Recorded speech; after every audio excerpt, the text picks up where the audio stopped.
Hello, mate. This Hello? is me, regular Mike. That's you, regular Mike. And that's you, irregular Mike. Regular Mike is kind of a good name for... A rapper? No, just a guy. Yeah. But then that begs the question, you don't need regular in the name. I know, but Mike is already like, I'm Mike. Like, Mike is a guy who would pick a fight. Regular Mike is your accountant. Know what I mean? Like, there's Killer Mike. He's already taken. I think regular Mike he's like the guy in the gang. There's two Mikes, all right? And there's normal Mike. Yeah. And then regular Mike is actually the weirdo who dresses like in a big gold chain and a parrot on his shoulder and like, you know, and they're like, oh, this is a regular Mike. You know and it's what? Like, the irony is that he's not. He's a weirdo. I think regular Mike is Banksy. Now we've cracked it.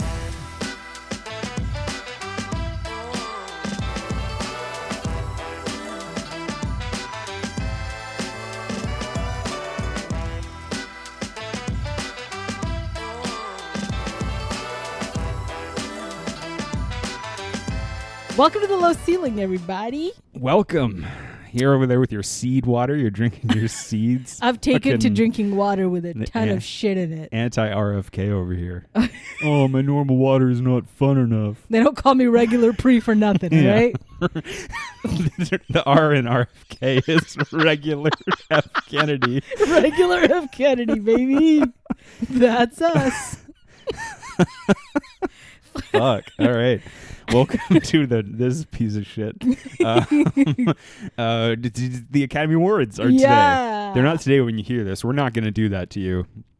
But we're going to cover them as we have the past 2 years. Critically acclaimed. Hell yeah. Hell yeah. Jimmy Kimmel is behind me. He's breathing on my neck as he normally does. My God. Although he's not hosting this year. Conan Who's O'Brien. hosting? Team, I'm excited. Team Coco. I'm excited. Mr. Tall Stuff. Hell yeah. Yeah. Regular Conan at it again. He would appreciate this. Yeah.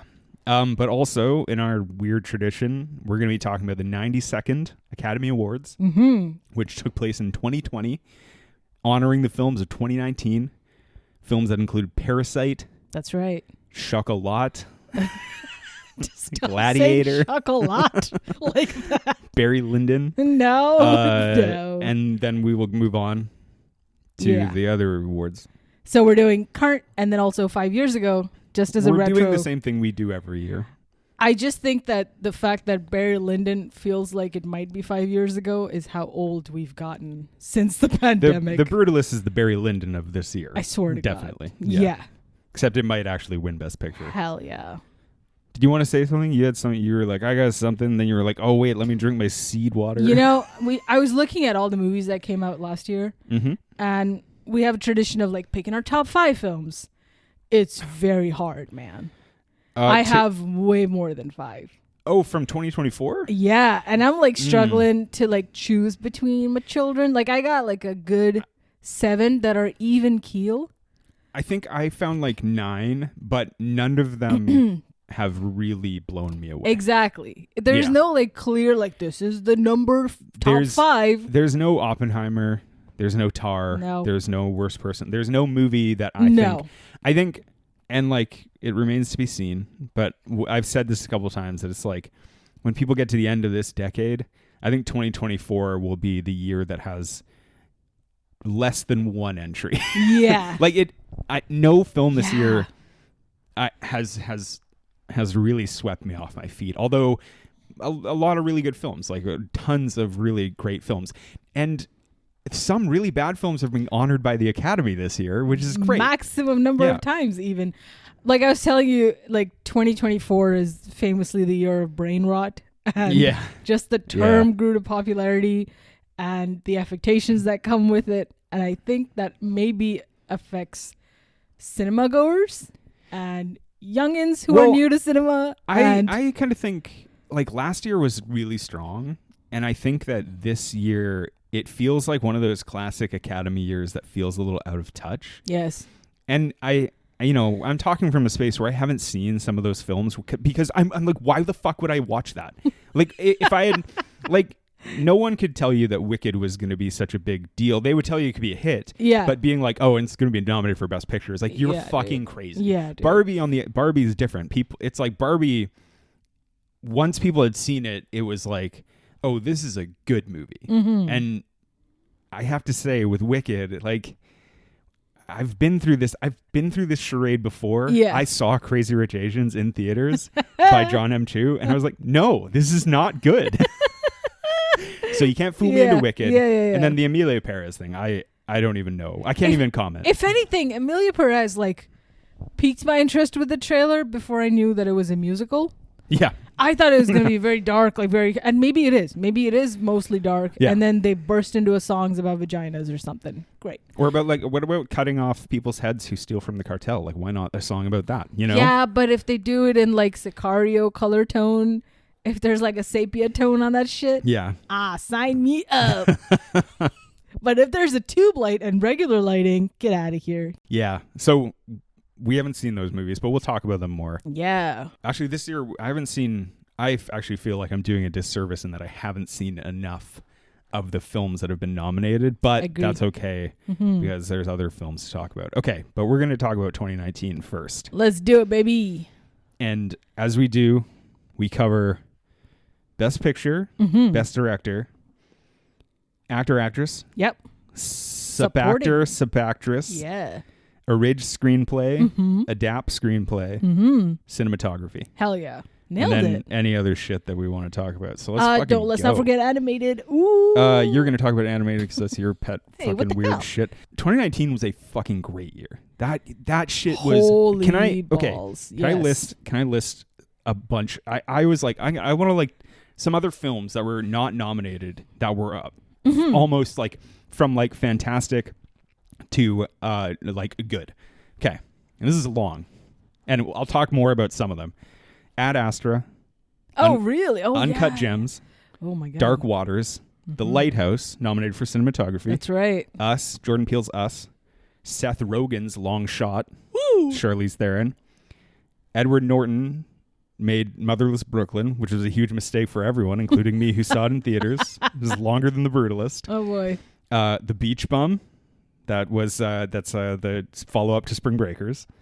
Oh. By Harmony Korine. Oh my god. And McConaughey should have been nominated for an Academy Award of for course, it. But of course. The Laundromat, Steven Soderbergh, one of his films that he put out on Netflix that year, along with High Flying Bird, the basketball agent film, Richard Jewell, Clint Eastwood, Midsommar, The Farewell, Portrait of a Lady on Fire, Booksmart, Honey Boy, A Hidden Life, The Painted Bird, High Life, The Nightingale, and Hustlers. Holy shit. All movies that were fucking kind of pretty good. Motherless Brooklyn, I was joking, it wasn't good. But it was a big deal when it came out because people were like, oh, it's going to be good. And people were like, There's stuff that people haven't stopped talking about, like Midsommar is one of them. Oh, Midsommar has... It just made a place for itself. It's a horror movie, though. It just lives on, you know? It just... The Lighthouse, too. Like, people still talk about The Lighthouse. And fuck yeah. I'm not even that big of a fan of that movie, but it's good. Well, that's because Robert Eggers just doesn't go away. I'm a big proponent of the two most disturbing films I saw that year, which were The Painted Bird, which is a fucking based on one of the most horrific books I've ever read, but is an amazing film. Oh.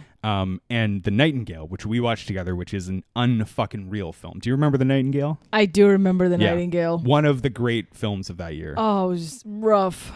Yeah. Also a really rough film. Yeah. Where a baby gets killed in like the first 5 minutes of the movie. Which is like, I've never seen that on screen. Shocking. I think people generally don't want you to watch that. But you know what? But they were like, you know what? Art is important. They're not true cinephiles, though, I don't think. You know, like we are. All right. Want to talk about the films that were nominated here? Hell yeah. I want to talk about cinematography. All right. The year 92nd Academy Awards, cinematography. This is one of the strongest categories. There's one clear winner in this category. Oh. Obviously why they won. And we will talk a lot about this movie, so we don't have to spend it all right now. But the nominations were Once Upon a Time in Hollywood by a little guy named Quentin Tarantino. I think it's his first nomination.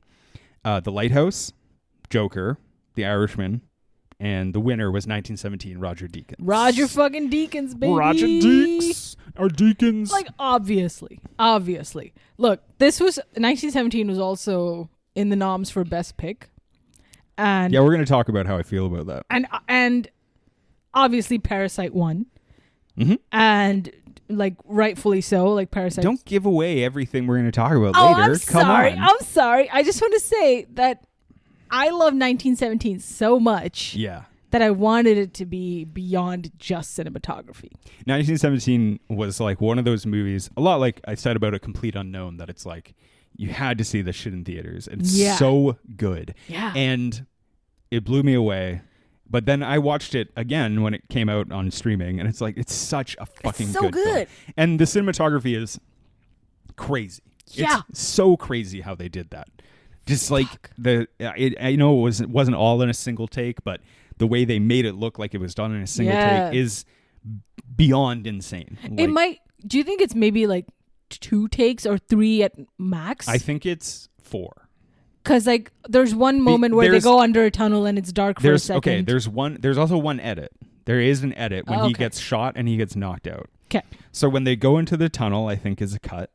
There's a part where they're crossing no man's land. Mm-hmm. This is the sneaky cut that I think is in there. The part where they're crossing no man's land and the camera goes behind a hill. Yeah. And I think that is then cut there. It digitally cut in there. And that's actually before they go in the tunnel. When he gets shot in the village, he wakes up. That's an actual literal cut. Yeah. And then when he jumps in the water, I think that's the other cut. Okay. And I think they probably snuck in another cut somewhere in the village because it's all dark and shit. But like how incredible. I mean, it's unbelievable. For 2 hours and you only get like a handful of cuts. Yeah, it's amazing. What? Only Roger Deakins, baby. Yeah. So good. That is good. Fucking really good film. Well deserved. Yeah. Okay. Cinematography. Do you have any other nominees you would slot in there? Because Lighthouse, I do man. have one. Lighthouse 1 is in there. I would like, if it wasn't for 1917's year, I'd be like, Lighthouse should have won cinematography as well. Again, it's like this. It's such a competitive category. Yeah. I think that like Once Upon a Time in Hollywood, Joker, and The Irishman are all like beautifully shot, but they're all just like fine and normal in my opinion. Yeah. 1917 and The Lighthouse are doing something really special, and I think if 1917 wasn't such a tour de force with the camera, then The Lighthouse probably should have won. Yeah. I have one other nominee I would slot in there, probably in place of Once Upon a Time in Hollywood. Mm-hmm. Ad Astra had beautiful cinematography, and I thought it was like really beautifully shot. But also I think it was nominated for visual effects, which is also a big part of it. But I really liked that movie. Nice. It was peaceful. Did you see it? I don't think I ever watched it.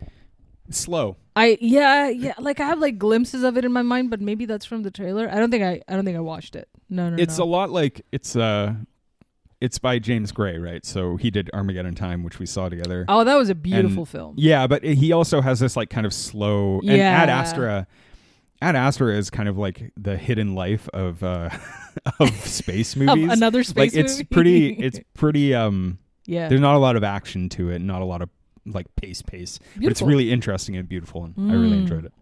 All right, let's move on. Best adapted screenplay. This is where a crime was committed. In my opinion. In fact, the winner, Jojo Rabbit, I felt was a bit of a crime in itself, being nominated for many awards. Yeah. All due respect to Taika Waititi, that movie is like just fine. Yeah. But the fact that it won an Academy Award and the way that it was like, yeah, Hitler does suck. It's like, yeah, all right. Like, okay, cool. Yeah.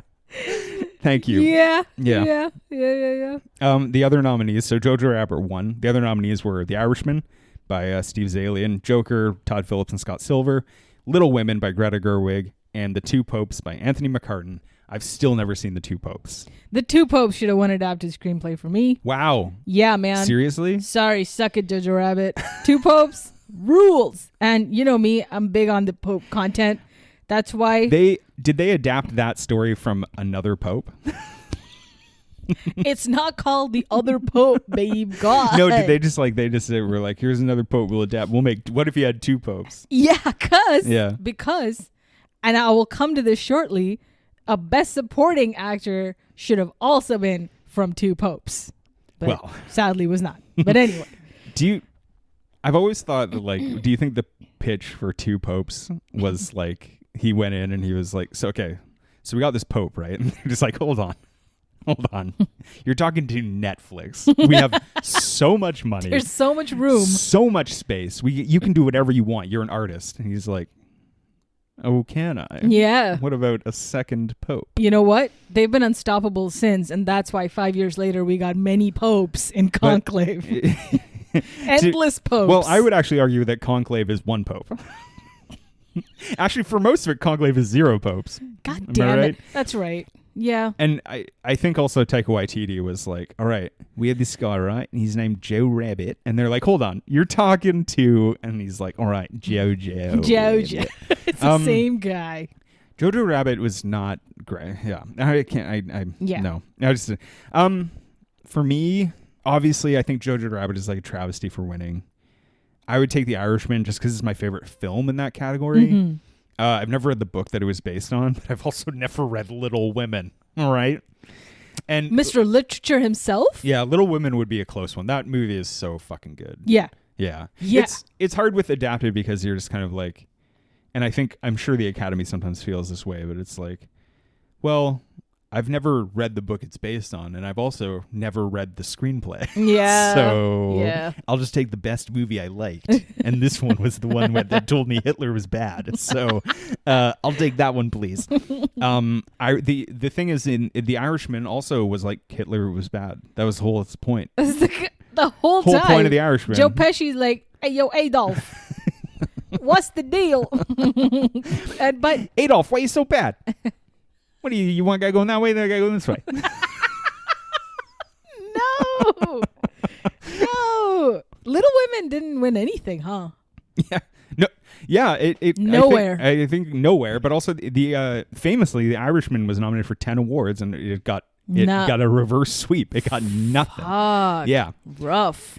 I remember I still am, like, I'm so high on The Irishman. Like, I think it's an incredible film. Mm-hmm. And it's so funny, like, with the Brutalist this year, The Irishman was like the Brutalist of that year, where people were like, I'm not going to see it in theaters. I don't have 3 hours to kill. And it's like, well, it's worth it for it's one. It's 4 hours, first of all. If you like movies, it's worth it. But also, it was like, I think for a lot of people, because they were like, why would I go to the theater and watch it if I could watch it on Netflix? And it's like, that's true. I understand that.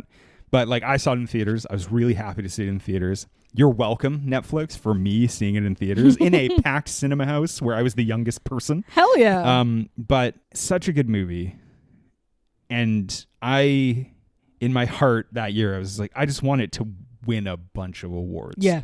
Because there were some of them that I'm like, they really deserved, like, things like Best Adapted Screenplay, even Best Picture. I could make an argument that it deserved it, even though I think Parasite does deserve it. Mm-hmm. He got nominated for 2 supporting actor awards. Yeah. And it didn't get either of them. Is pretty wild. Even though I don't think Pacino deserved to get nominated. Yes. Because his performance is great. And his performance is a lot like Jack Nicholson in The Departed in that movie. Dude. And I don't know. He's doing the most.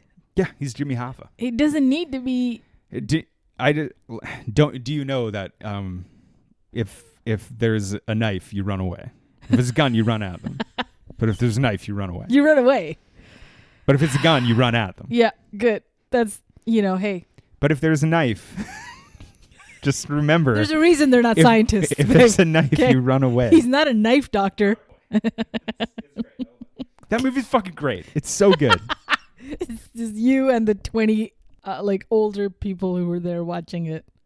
Okay, if it happens, just yeet it across the room. That's the only. If it happens, if my phone ever locks again, I will fucking break it in half, and I will send it to Taika Waititi. I'll be like, "This is what you made me do." Yeah. So okay, best original screenplay, shall we?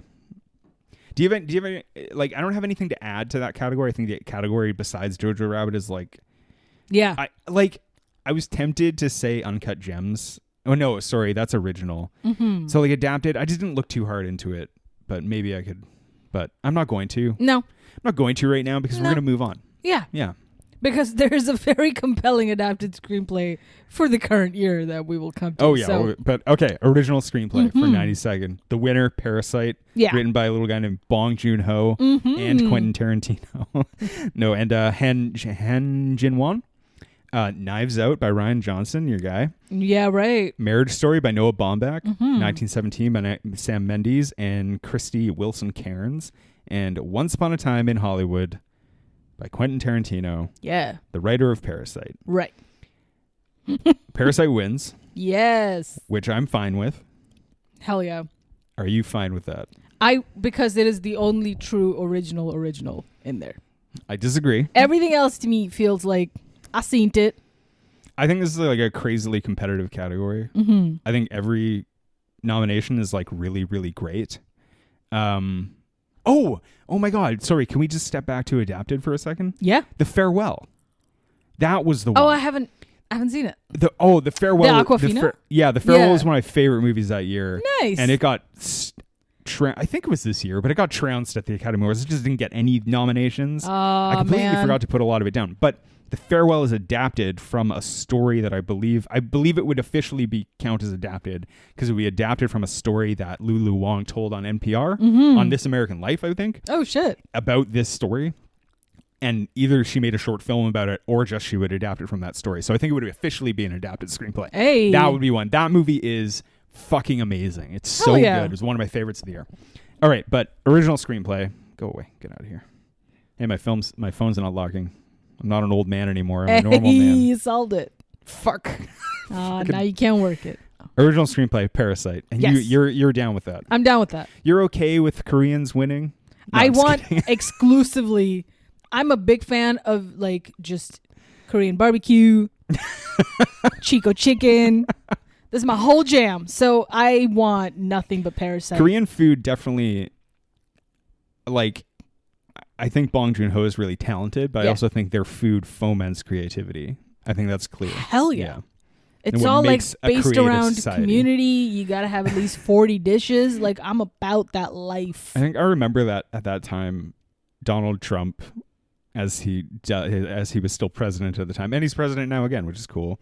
But I remember, I think I like read this quote from him, which was one of those like really funny, like long rambling quotes where they like none of the sentences finish, but they asked him about the Academy Awards and whatever, and he's like, "Yeah, I don't know why an American film didn't win.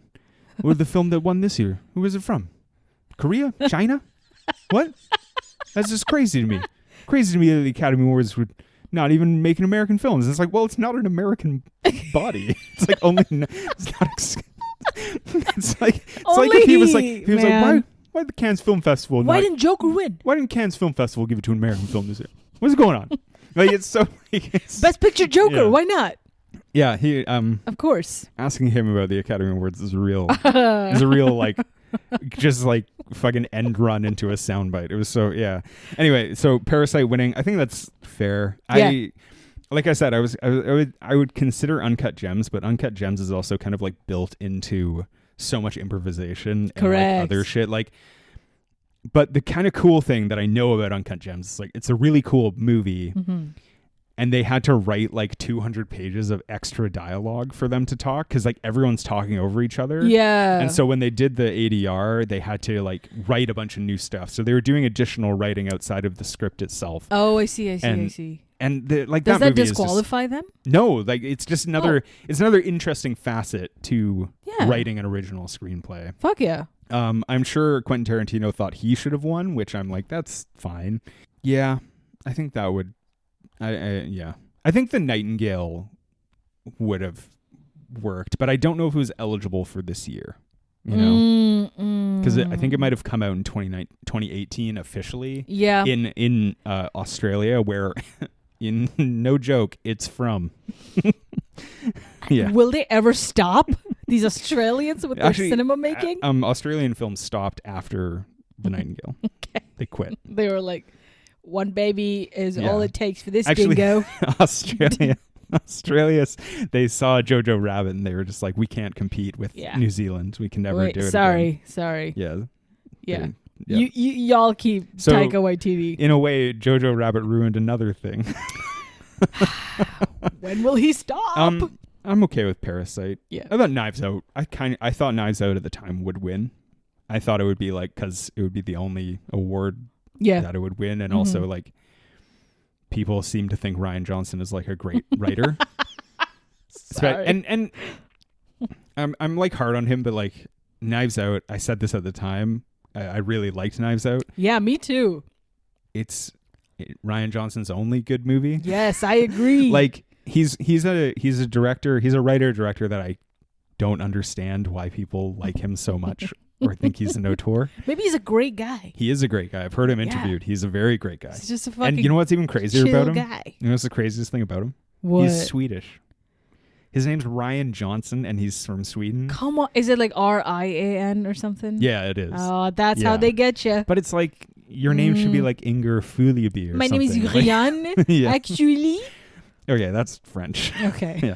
But the Swedes are not real people. You know, we know he this. is a great guy, and he's a good writer, but I've only ever really liked one of his films, and it was Knives Out. So I was kind of like, I could see this winning. Yeah, dude, because then he went and did fucking Glass Onion, and I wanted to take a glass knife into my own eye. Into your own onion. In my own onion.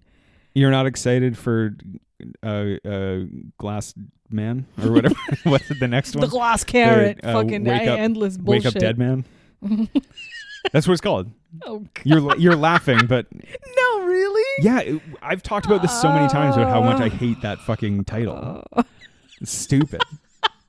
So dumb. It's the stupidest title. Yeah. It's named after a U2 song. Oh boy. And it's like, yeah. I mean, I've said it before, but the way that it's just kind of like, I listen to music. No one's ever going to peak Let There Be Carnage, okay? So why do they even try with these long word movies? Technically, I think 50% of films should be called Let There Be Carnage. Yeah. Including Parasite. Little Women, Let There Be Carnage. Yeah. Jojo Rabbit. Let There Be Carnage. I think the test of most films is like, what genre is it? Is like, can you append Let There Be Carnage to the end of it, or can't you? Actually, the most fitting one of this year is Once Upon a Time in Hollywood. Let There Be Carnage. Yeah, true. Holy shit.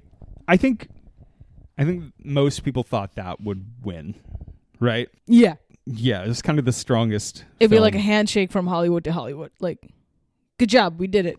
I mean, but like he's won 2 original screen or 3 original screenplay Oscars. Yeah. And like he won for I think it was like for Django Unchained, which I really like Django Unchained, but when he won I was like, why? Like why did he win for this movie, you know?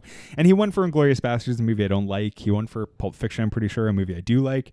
But like I think I remember when he won for Django Unchained, he said like, it's really great to win this award because no one can really do anything without the characters that screenwriters create or something. And then just walked off stage. What a take, my guy. Wow. It was very like Tarantino being like, I did a really great job and I definitely deserve this, which is, you know, a Tarantino. See ya. Yeah. Yeah. Does Inglourious Basterds to you feel like Jojo Rabbit? Is that like, why do you better than Jojo Rabbit? Like tonally, is that why you were like, it's not for me? Something about it. Is it the comedy? I hate comedy. That's you do hate humor. It's a really astute observation, which is why I hated Jojo Rabbit, and I think Little Women is. Every time there's any Hitler content, you're like, fuck this. Little Women is on the edge. Yeah, I'm so anti-Hitler that I'm like, you hate any movie he's mentioned in. Yeah, I'm so anti-Hitler that I'm just like, oh boy. Yeah, I can't even watch something with it in him. Yeah, you commit hard. Valkyrie, God, get the fuck out of here. No, there's something about it. Like there's parts of it I just don't love. Yeah, it's hard to really articulate. There's parts of it I think are brilliant, and other parts of it I'm just like, I don't care about this at all. Like a solid half of the film. Okay, and I'm in the minority, but I'm like, Christoph Waltz I don't think is great in that really? film. No. Damn. And even more so in the minority, I think he's much better in Django Unchained. Well, he's a normal guy in Django Unchained. No, Here he's kind of unhinged. No, he's not a normal guy. He's a dentist. Okay. Fuck. He's Sorry, Hermione's parents. Yeah. Come on. I guess don't just toss around the word normal. You're right. All right. I'm sorry. One's normal. I spoke out as her. He's a murdering dentist. But like, I think he's so good in Django, and even though when he won, I wasn't like crazy about that win either, but I just like I don't love his performance in Inglourious, and I don't even like everyone like jays their D over that opening scene, and I'm just kind of like, yeah, that was all right. You know, Tarantino's listening, and he's gonna be like, you know what, John, I should have had more feet in that thing. That's on me. That's on me. If I rewatch that movie obsessively, like people who like it do, I probably would notice the feet. But there's definitely some feet in Once Upon a Time in Hollywood. Yeah. Are you a fan of Once Upon a Time in Hollywood? I've seen it one time. Oh yeah. I think that's all the times I want to see it. But it's got it's like the who's who of Hey He. That guy. It got everyone. It's the who's who of Hey He. Yeah, it's got like all the children of every Hollywood actor ever. It's got fucking literally, yeah, everyone who's now fucking getting nominated. It's got like, Austin Butler. What it does. I know, but the fact that one like stood out the most to you. What do you mean? He played Elvis. Yes. Yeah. Seen the Bike Riders? Yes. It's got Austin Butler. Yeah. Correct. I was gonna say it's got like Mikey Madison, right? Who's now in Honora. It's got like Margaret Qualley, who's now in Substance, and so Lena Dunham, who's alive still. She been around. She's been alive. It's got Bradith Pitt. Fucking when will he stop? Pitt. No, it's Mikey Madison is now, I mean, going to be a huge star. Austin Butler, his big coming out party was like last year or whatever, the year before. Yeah. And he was in Dune. Bike Riders? Dune 2. Was he in Dune 2 He this wasn't, year? yeah. He was in Dune 2. Yeah. He was in Bike Riders, which I thought well, we can talk a little. I think I said this about the Bike Riders. It was like, Austin Butler is like fine in it, but he's kind of like so aloof and kind of lacking in character in a way that it's like a movie that is like all of these people who give a shit about the lamest guy on earth. And they're just like, oh man, I just want to keep him safe. And he's like, yeah, thanks. I'm like, what do you want to do today, Austin? Smoke. Yeah. I'm smoking and have a scotch. Not get stabbed. That's it. That's like all he does. Yeah. Do you think he's like gonna get market corrected or get pushed out by Harris Dickinson? Fuck no. Austin Butler is the market. Like seriously. Yeah. Yeah. Austin Butler is like last year, the year he was up for Elvis. It was last year, right? Mm-hmm. He is like, he's a huge star. He just had a year this year where he didn't get nominated for an Academy Award. I bet he's going to be in something next year that he will get nominated. You know. Shit. Who knows what it is, but he's a big deal. Harris Dickinson is just such a weirdo and a freak. But like, so is the generation of movies watchers now. But not necessarily. Like Dickinson does weirdo freak movies, and Butler does movies where he gets to play like more normal people, despite Dune 2. Yeah. He's still kind of like a dreamboat, and Dickinson is like dreamy in his own way. Indie. He's more indie, but also a weirdo. Yeah.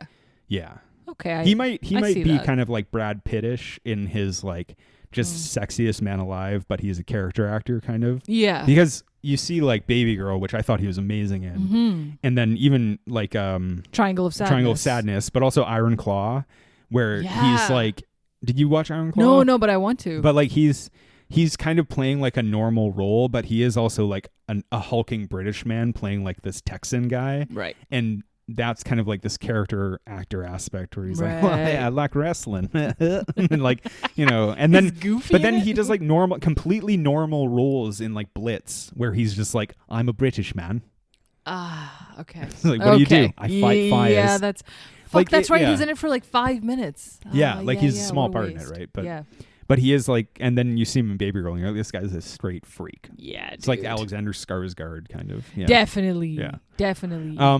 Anyway, that's we've talked about original screenplay quite enough. Let's move on to Best Supporting Actress. Actress? Yeah, Best Supporting Actress. I got problems with this one. Best Supporting Actress scooped up by Laura Dern for for Marriage Story. Yeah. Yeah. I think this is not a very strong category. It's also not very competitive. That's what I mean. Yeah, right. Laura Dern was kind of going to win forever. Yeah. Like as soon as, I frankly don't care for her role in, like her performance in Marriage Story. She's kind of the only like wacky part of it. But she's not doing that much. She's not really, she's not Harris Dickinsoning. she's not getting that whack. Yeah. She's like, definitely, she's crazy, but not. I don't know. Not like inspired crazy. It's a little It's a little hacky. I get it. I don't know. Yeah. I think it's like I don't know. Like did a large portion of the voting body they're just like, I mean, I've been divorced. So I know what it's like to deal with a divorce lawyer. Like it suddenly felt like Wolf of Wall Street in Marriage Story. Yeah, not even. I was like, why is this energy here? It's so strange tonally. Marriage Story is such like a subtle film. I don't know. At sometimes I feel like it's like too subtle, and then he punches a hole in the wall. I kind of like I don't get it, or he cuts his arm open, and every day I wake up, boom. That's my favorite cut. Same. But anyway, Laura Dern for Marriage Story, she wins. Kathy Bates for Richard Jewell. ScarJo and Jojo Rabbit, that was a terrible nomination. Florence Pugh and Little Women. Margot Robbie and Bombshell. Oh, dude. Florence Pugh didn't scoop that up? Yeah, I would have, of the nominees, I would have picked Pugh. I thought Scarlett Johansson did not deserve it, but I also thought part of it was her getting lauded for also being in Marriage Story and being really good in it. Yeah. Was she nominated for actress? Mm-hmm. Yeah, she was. Like, she's had an incredible year, but Jojo Rabbit was like less of... It's not a very good... Yeah. I don't know. I don't know why she got nominated, but it's also like not a very competitive year. Although I do have someone I would slot in instead of Scarlett. Do you have anyone that you would...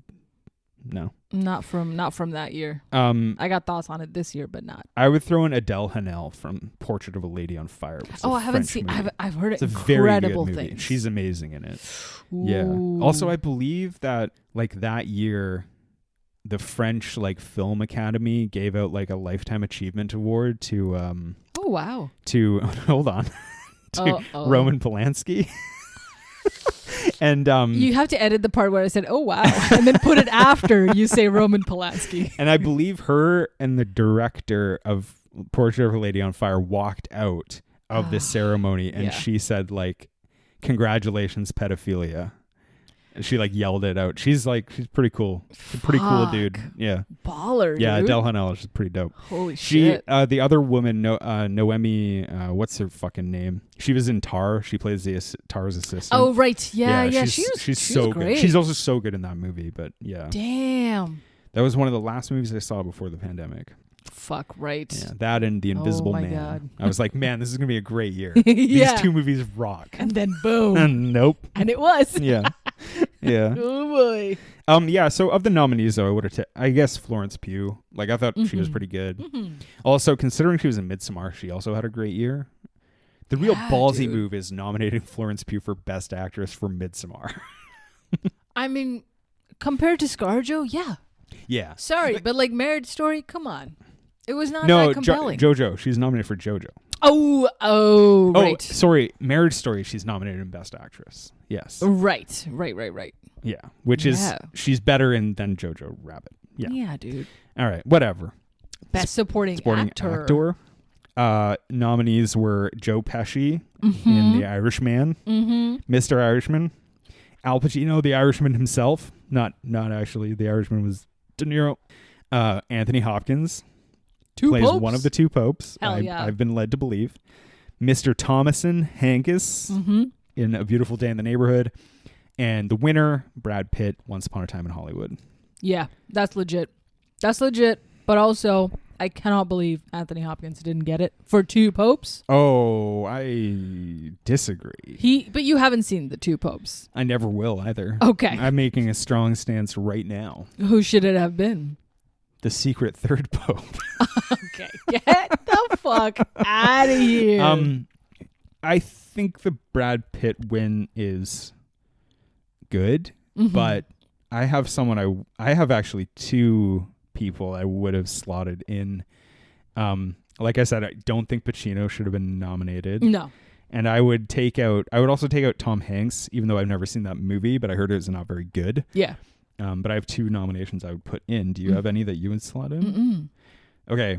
I have one that's like that almost I think made it, and another that's fucking crazy. So my first is Shia LaBeouf in Honey Boy. Ooh, okay. Did you see Honey Boy? No. That was a good movie. It was it's like Shia LaBeouf like wrote it when he was in rehab or something. Oh, damn. And it's about his father, and he plays his father in the film.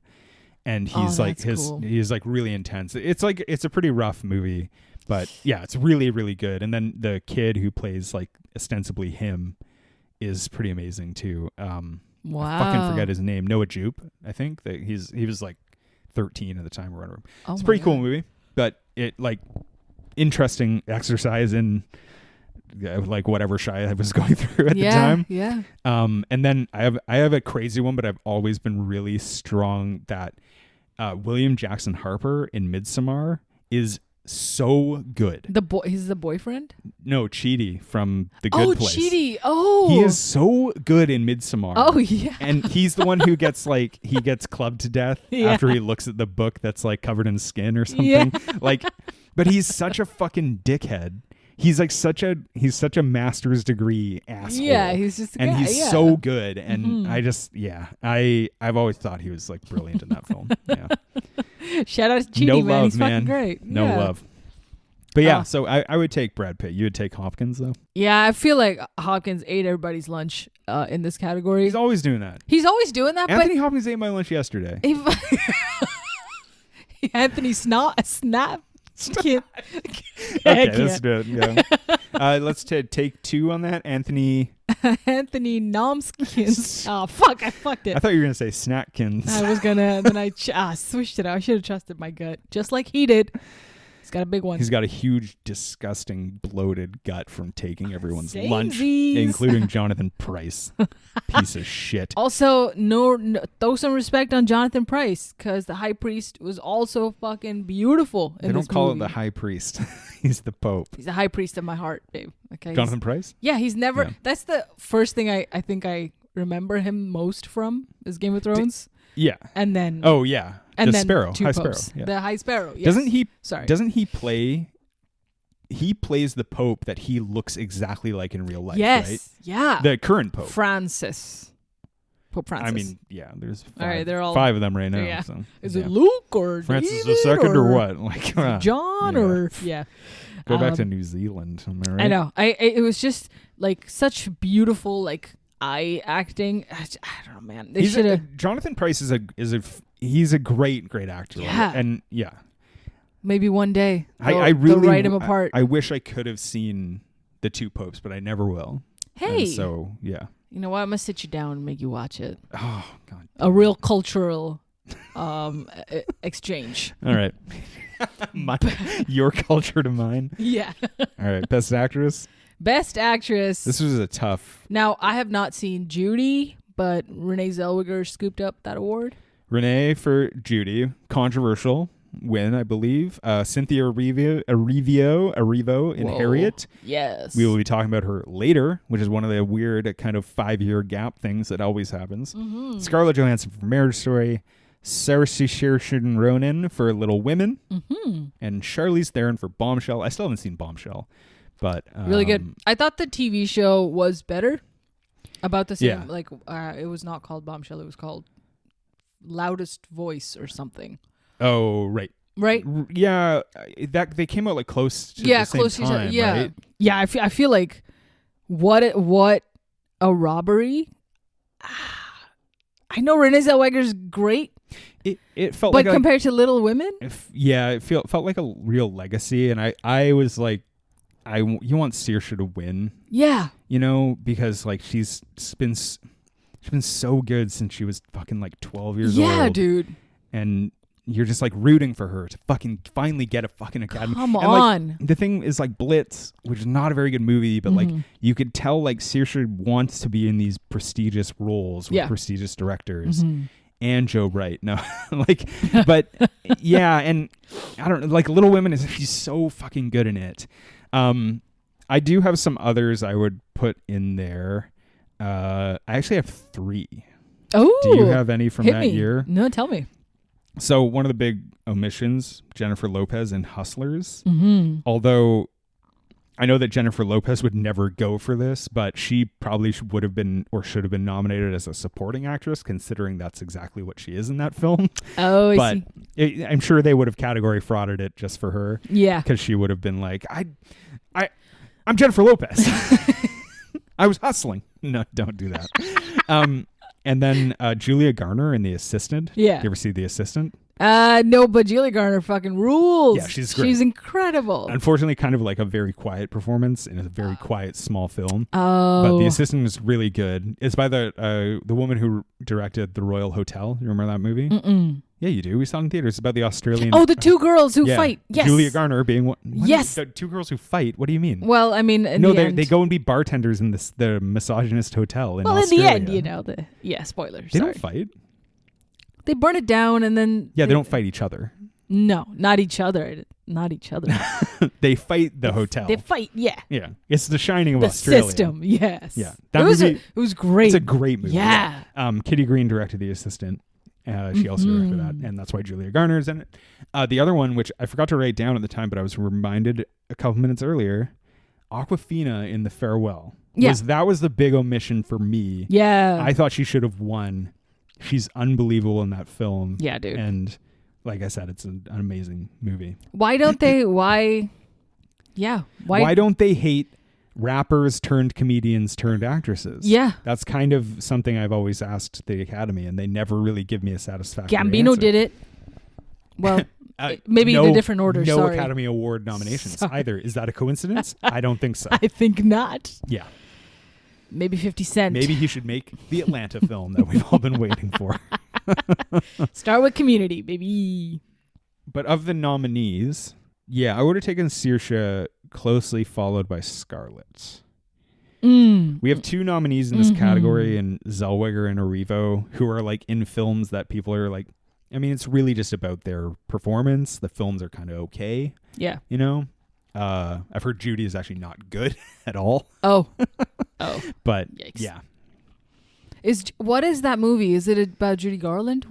Okay. Yeah. So maybe it is like it's a legacy thing. Like it's a respectful thing that we and gotta. Renee Zellweger is like a classic actress, even though she's already won one Academy Award or whatever. Like, exactly. You know. Okay. But it felt like a decision that was just kind of like, I've said it before, like I don't like those where it's this kind of like, man, everything about this movie fucking sucks except for this performance, and it's like, well then maybe I don't know if it counts. Like I don't know if it, yeah. I don't know. Fuck it. What a kind of a, compared to this year, what a kind of a weak category, I want to say. Like for compared to even Best Actor or even Best Supporting Actress was more exciting. Yeah, compared to Best Actress. Best Actor is crazy competitive. Yeah. Supporting Actress was insanely competitive. Supporting Actor I think was really competitive. Like it's probably the weakest and least interesting category, especially also too. I remember at the time because it was like, Renee Zellweger is going to win. Yeah. And it's like, you get 1 month closer to the Academy Awards, like who's going to win? Renee Zellweger. It's like it never really changes. It was and it's like all of the other nominees are like, I mean, don't show up unless you're Scarlett Johansson who's been nominated for another award. But pretty much, straight up. Yeah, and it was very, very similar to Laura Dern. Like it was all just like a foregone conclusion. Really, the biggest surprise in this year was Parasite winning Best Picture and Best Director and Best Screenplay. Definitely. That was like the biggest surprise. Big sweep. And what makes this Academy Award year so interesting. But so many other categories were just kind of like, no, just this. And Jojo Rabbit winning Adapted Screenplay is a pretty big surprise too. Even if that film was good, it would be a surprise just because like it's, there's so many other. Yeah, there's so many other big names in that category. Totally. All right, Best Actor. Best Actor. This is another surprise. All right. Now. I'm having a big surprise here. Obviously, it went to Joaquin Phoenix for Joker. Other nominees were Antonio Banderas for Pain and Glory, Leonardo DiCaprio, Once Upon a Time in Hollywood, Adam Driver in Marriage Story, Mr. Jonathan Pryce in the Pope film we've talked so much about. Here, I will say, I think Adam Driver should have got it. I don't agree. You think Joaquin Phoenix more than... Nope. Oh, okay. I absolutely hate Joaquin Phoenix on the Joker. I assume so, yeah. I think that performance is actively bad. No, I agree. Yeah. But do you think, like, who would you sub in for the winner if not Joaquin Phoenix? I have two. Actually, I have three that I would nominate. Okay. Outside that weren't nominated. And then I have someone who I do think should have won. What do you want to hear first? Hit me who you would, like, nominate. Who I'd nominate? Yeah. I would have loved to see August Deal in A Hidden Life nominated. I thought for a movie that's like 100 hours long, he's in almost every scene and he carries a lot of it. And Holy he shit. has to act under the direction of Terrence Malick, which I'm sure is not easy.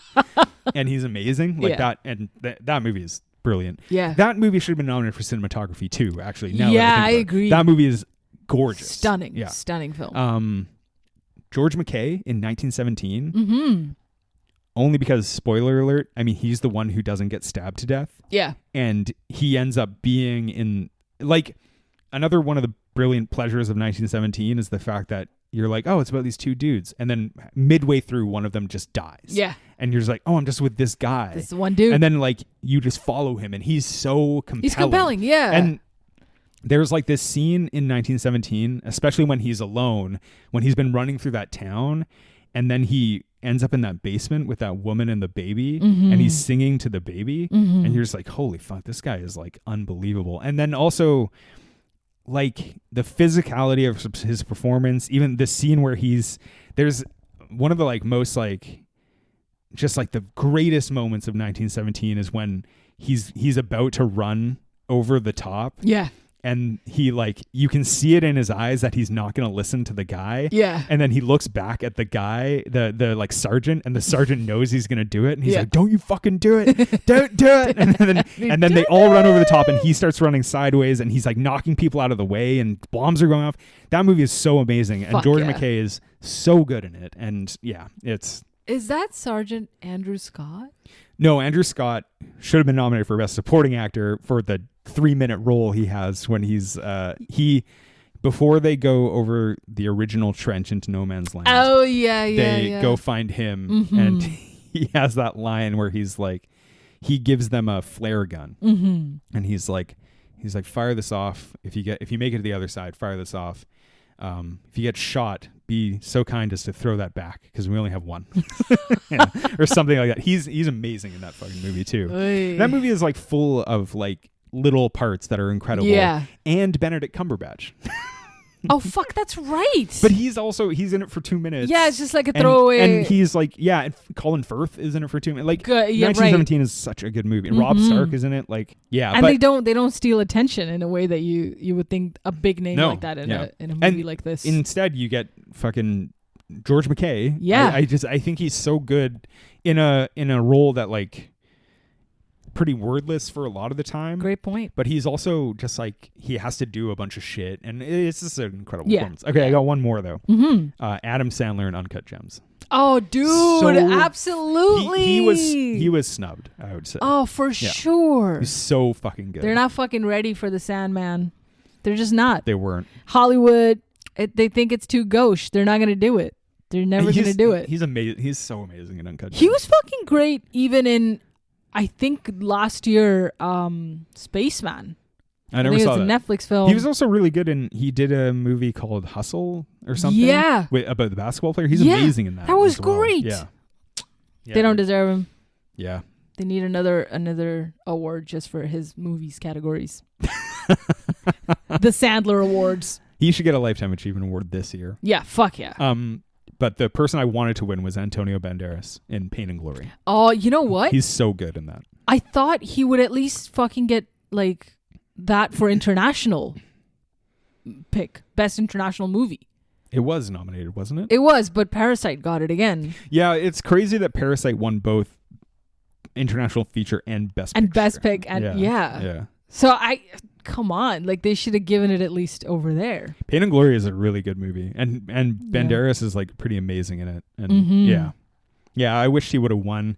I liked Leo in Once Upon a Time, but I don't know. I thought, but yeah, like Joker, he would have been the one I would have picked the least. I hate his performance. I hate it so much. Like, there's a large majority that would agree with you. Yeah, like the words that were often echoed at that time where people were like, it's the award for like the most acting, and he's definitely doing the most acting, and but he's just like, I don't know, it's one of his worst roles. Yeah, dude. All right, best director, of course, Bong Joon-ho. Director Bong won Parasite. For Parasite. Yeah. Other nominees were Marty Scorsese, young up and comer for The Irishman, Todd Phillips, the original Joker, and Sam Mendes for 1917, Quentin Tarantino for Once Upon a Time in Hollywood. A bunch of fucking people who have been making movies forever. Everyone in this year's Academy Awards, the 97th, have never been nominated before. Really? Everyone who's been nominated. Oh, shit. This year is 2019 was the complete opposite. Was like of people who've been making movies forever. Not all of them have been nominated, but yeah. Scorsese's been nominated 30 times. Is it always the case that if Best Pick wins, it's always the director of that who gets Best Director? No. Oh, interesting. You know, because I remember very distinctly watching the Academy Awards in 2005, and when Brokeback Mountain won Best Director, Ang Lee won Best Director for Brokeback. Everyone was like, "Oh, usually Best Director means they're going to win Best Picture," and then surprise, surprise, Crash wins Best Picture. Oh, so it's not always true. Wow. I think it's been increasingly untrue in the last few years.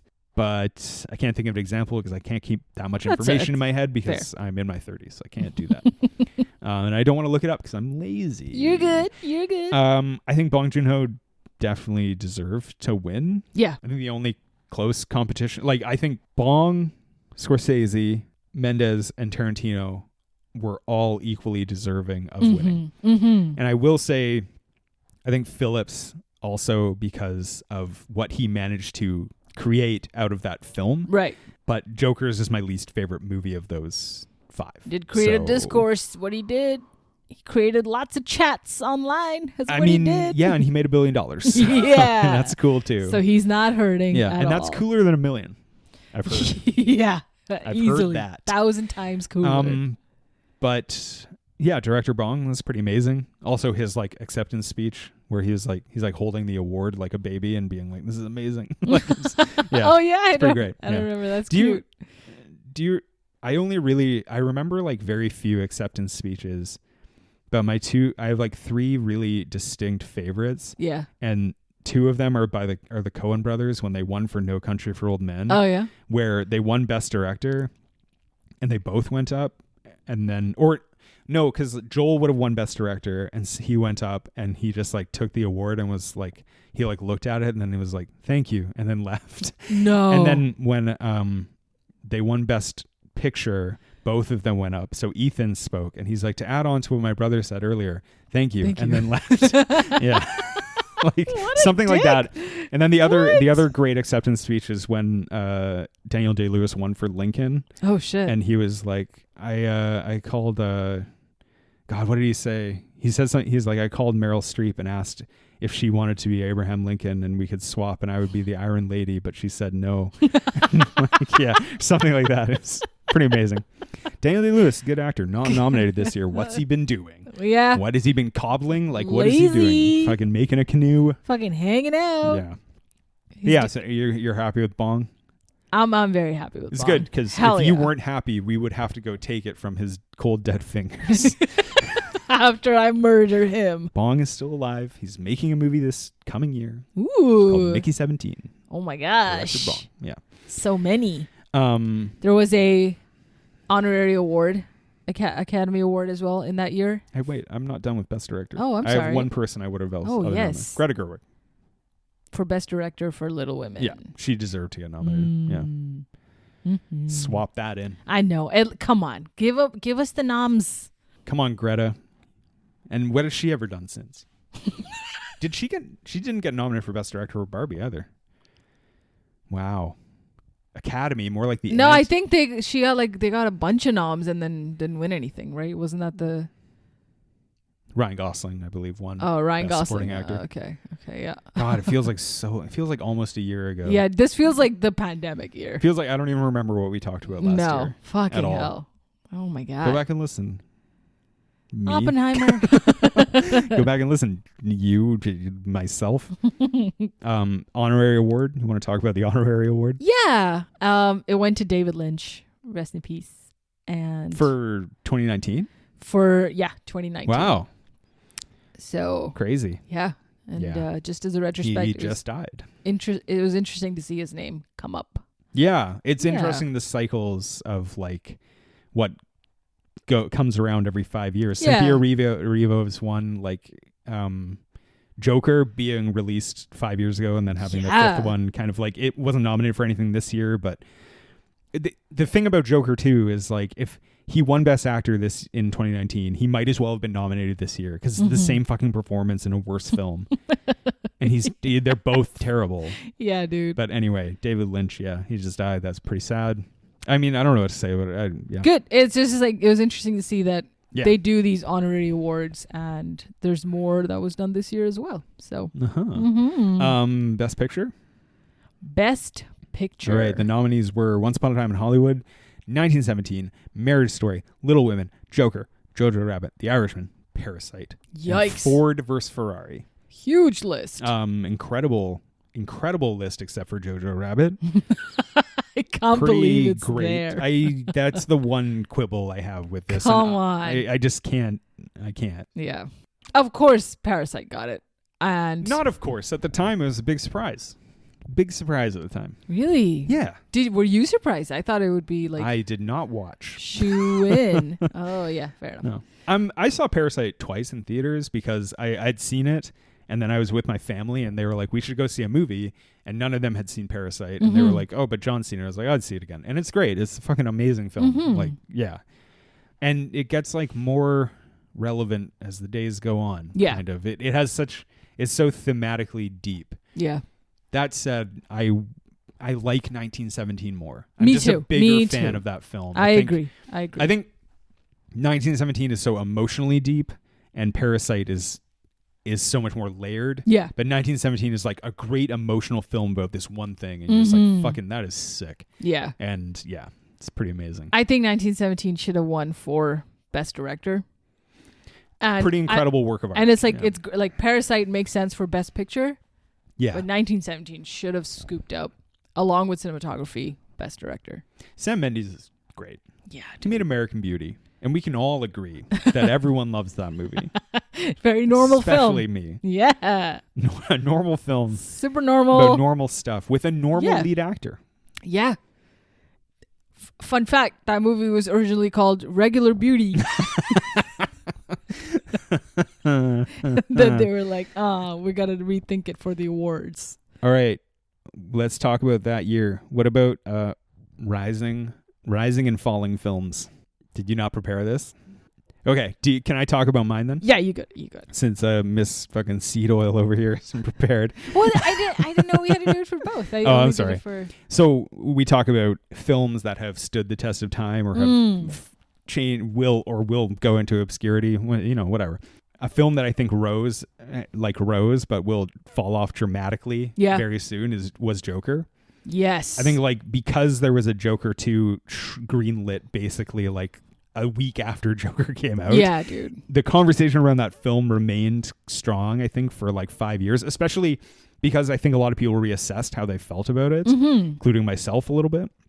But now that Joker 2 is such a fiasco, even though frankly it wasn't that bad of a film, in my opinion. I mean, it was better than Kraven the Hunter, but it's not that hard. That's where the bar is at. Probably also better than Emilia Perez.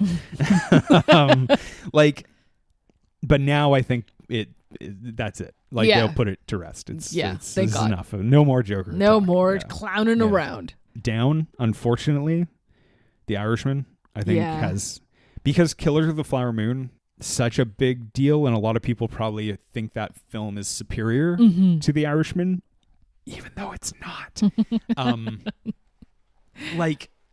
I feel like The Irishman might become one of Scorsese's more forgotten films. I agree. Certainly later in his life. Yeah. And I think it's a masterpiece. Yeah. Oh my God. It's like the Romeo and Juliet of its time. Of our relationship. Yeah. My God. Yeah. Yeah. Anything jogging your mind? Go on. Another down, even though I disagree, 1917. Yeah, dude. I feel like that's a movie that people just didn't visit. If they didn't see it at the time, they don't want to watch now. And I think they're wrong for that. Yeah. And I saw it way late, and I thought, what? When did this come out? Yeah, I think I showed it to you on a week. I watched it 3 times that week. And Yeah. Immediately obsessed. Like Yeah. I saw it on Netflix or whatever. Like it was on. Yeah, it was on Netflix for a while.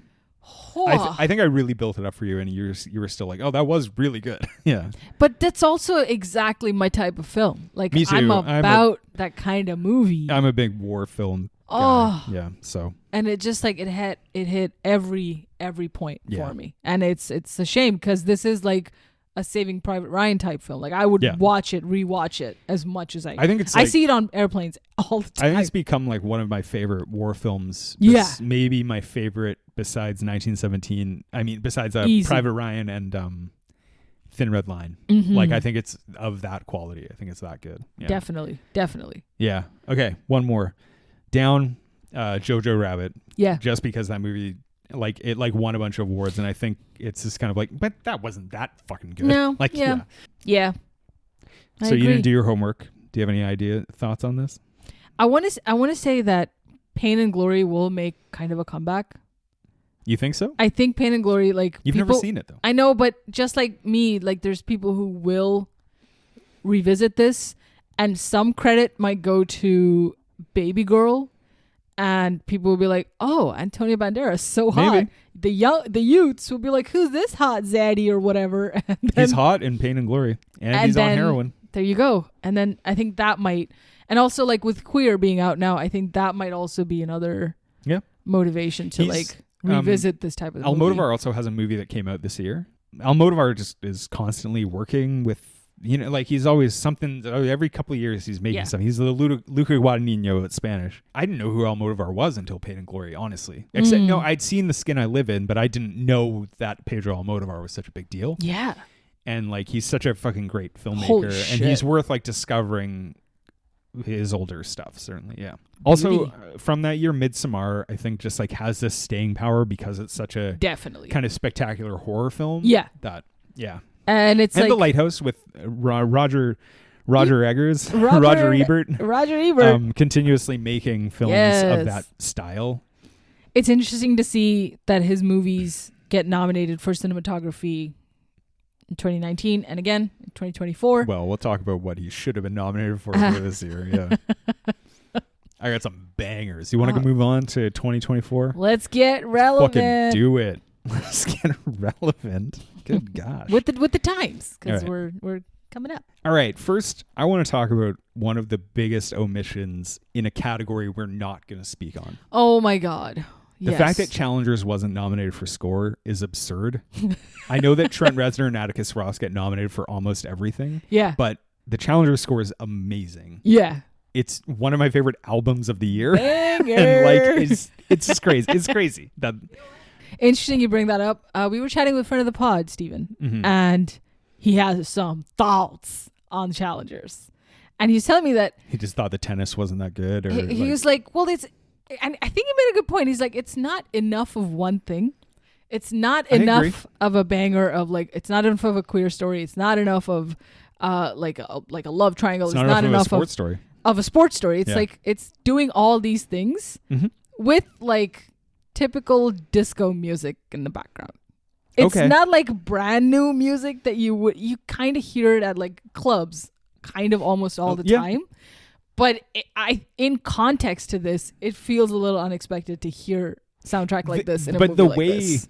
The way that it's employed in the film is so different than most other films. It's so intrusive and it's so like immediate that it's so weird and jarring, but it makes it kind of great. But I think that's it. I agree with a lot of those points. I think Challengers is a very good 8 out of 10 film. But that's every fucking movie from this year. Like that's kind of every fucking film. That's true. That's true. However, I do believe the final song on that soundtrack is called Compress Repress, and that was nominated for Best Original Song, which is I see. Yeah, which is not a category I give a shit about, but that's cool because that song is amazing. It was one of my favorite songs of the year. Fuck yeah, Spotify. But anyway, thank you Spotify for existing. God, thank you so much. I'm so glad to have you so I can listen to my favorite music and those creators can get paid a tenth of a cent for every 5 minutes I hear their songs. Yeah, Trent Reznor was suffering, actually. Yeah. He could have made bank, but now he only made... Frankly, Trent, you're welcome. Okay? All right. All right. Cinematography. Cinematography, baby. All right, we're going to talk about who you think will win. Yeah. Who we want to win. Okay. And any other nominations we thought should have been in there. Okay. Let's do hold on. Let me tell the nominations. Okay. Just fucking relax. Sorry, that's relax right. over there. Give us some context, John. Nosferatu. Mm-hmm. Maria. Mm-hmm. Never seen it. Emilia Paris. Never seen it. Dune Part 2. Have you heard of it? And The Brutalist. Okay. This is a tie for me for cinematography for what I want. Okay. I can't choose between these two. I'm so disappointed in you. I know. You're giving me the deadest eyes. I think it's going to be Brutalist. Yeah. That wins it. Yeah. But I want it to be a tie between Nosferatu and Dune. Interesting. I think not like poor fucking Robert Eggers getting fucking like all the love for Lighthouse, but not enough, credit from the industry for it. Well, formally. I think Nosferatu was his best movie. Yeah. And I think that it should have been nominated for more awards this year. Because truly, it might be my favorite movie of the year. Interesting. I think it might be also one of the best. Ooh. I think Brutalist will win because they filmed in this division. Yes. Which, if anyone's curious what that looks like, it looks like watching a movie. Looks old. But because of the kind of nerdery around the 70 millimeter VistaVision print and all that kind of stuff, people will they will like that. The thing about Brutalist's AI usage is kind of might backlash against it, but I highly doubt it. I definitely think it will win cinematography among other things. Yeah. What I want to win, I think The Brutalist. I think I want to win of what's been nominated. Yeah. I think Nosferatu pretty close.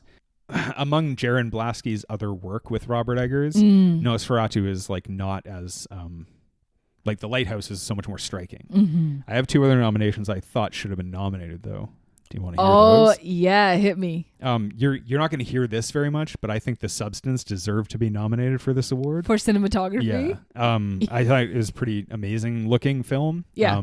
Wasn't amazing in other parts, but we'll get to that. And then also Strange Darling. Yeah. I mean, that movie was doing what The Brutalist was doing too, where they were like, this shit was filmed in 35 millimeter by amazing supporting actor Giovanni Ribisi. That's so cool. Yeah. And Strange Darling is such a good fucking movie. And no, I agree. Those are good points. But yeah. Hell yeah. I think The Brutalist will win. I think we agree on that, don't we? Definitely. Yeah. It's I'd be surprised if they fucking gave it to Dune. Even though Greg Fraser parts of is Dune. Yeah. I see the thing about Dune 2, we'll talk about this a bit, but I just think Dune 1 was so much better. Sure. Not so much, but it was just better. Well, definitely. I get that. But just for cinematography alone, it's amazing, in that category, did it wow you in the way that some parts of it did, right? But that's also it. Some parts of it did, but that's also so. I mean, this isn't a great way to assess it, but it's that's just that's what you expect from a Villeneuve movie. Is they're all visually striking, and he's worked with multiple cinematographers. Because he worked with Deakins a bunch, but he also worked with Greg Fraser, who's been nominated. He's managed to do this. He's an incredible director. And he's been shafted yet again by the Academy. Poor guy. Original screenplay. Want to talk about that? Original screenplay. Nominees are Anora, The Brutalist, A Real Pain, September 5, The Substance. Okay. I think, again, it might go to The Brutalist. But I really, really want it to go to Anora. I'm with you. I agree. I'm tempted to say I think A Real Pain might win.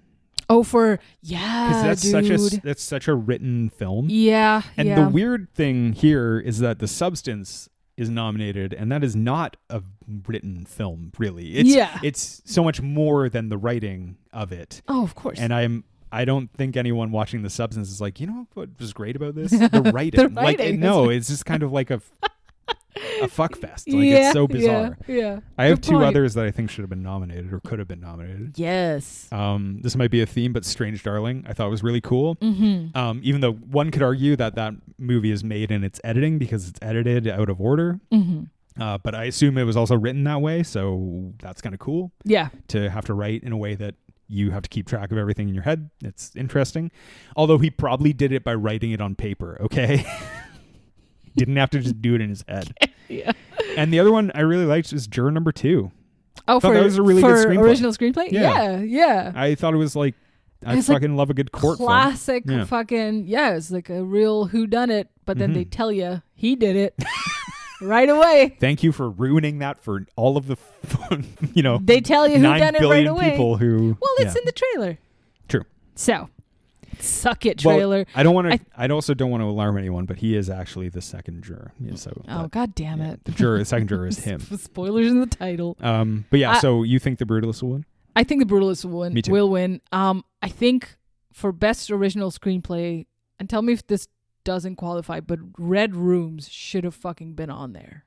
It wouldn't qualify for this year because it was released in our country where we do things better, known as Canada. Quebec. But we're the good part of Canada, not but because it was theatrically released last year, it's technically a film from last year, but we experienced it this year. Last year, like 2023. Yeah. Oh. Yeah. So yeah. Oh, that fucking blows. But we can talk about it this year as if it was The Red Room's like in my top 5. That's a fucking great film. So good. But now that I know it's 23, maybe it shouldn't be. No, it can be. Oh. It can be. We'll allow it. Yeah. It's our podcast. I heard about it on a podcast where they were talking about their favorite films of the year, and this was one of their favorite films. Okay. And so that qualifies. It counts. We're with them. Hell yeah. We track time the American way. And so whatever they I have another one that I think should have gotten best original screenplay. Fucking Civil War. Civil War should have won for more than this. It should have won for sound design. It should have been qualified for like fucking dance choreography, whatever. It came out in March, so yeah. So good. I love Civil War. Good. Yeah. I thought it was good. I think I have other places I thought it could have been nominated. Yeah. I have one other specific one, but I like Civil War a lot. But I think that movie is divisive because people thought it was going to be something else, and it turned out to be about photography.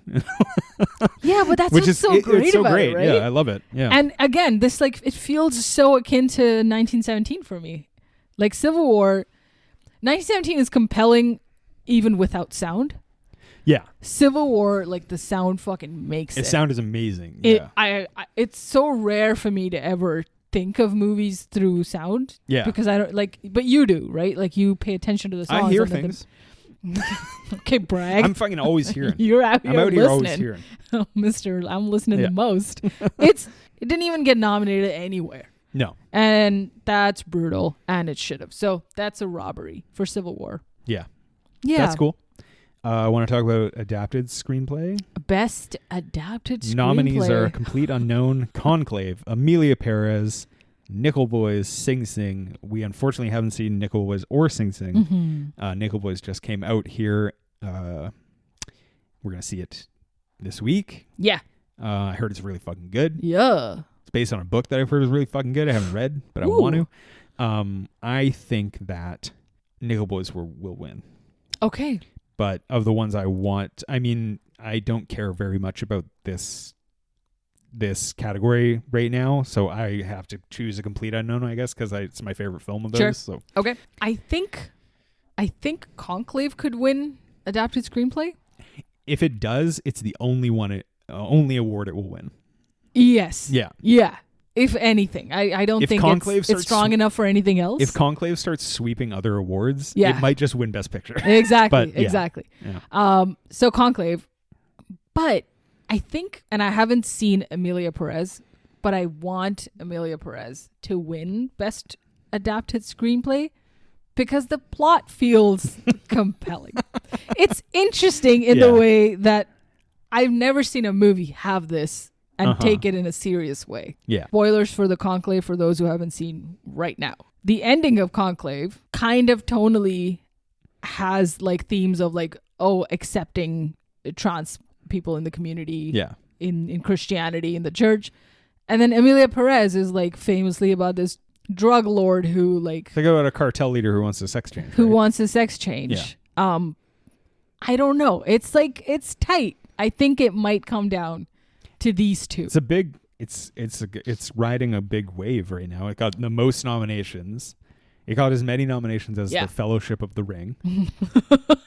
But like it's like holy shit. It's like critically critically divisive. Like that's not a lot of people are like, this movie sucks chunks. Like it's and other people clearly think it's one of the best of the year. So I'll never be able to sit through it at the cinemas. Like I might watch it at home to like it's a Netflix movie. Oh, right. Okay. Yeah. But if it wasn't, it would be so hard to like partake in that as a musical seriously at the cinemas. I will watch it, but I will be fast forwarding through so many parts that it feels disingenuous. Yeah. To then be like, maybe it should get a fucking award. Who says that's not what you want from a Best Picture film?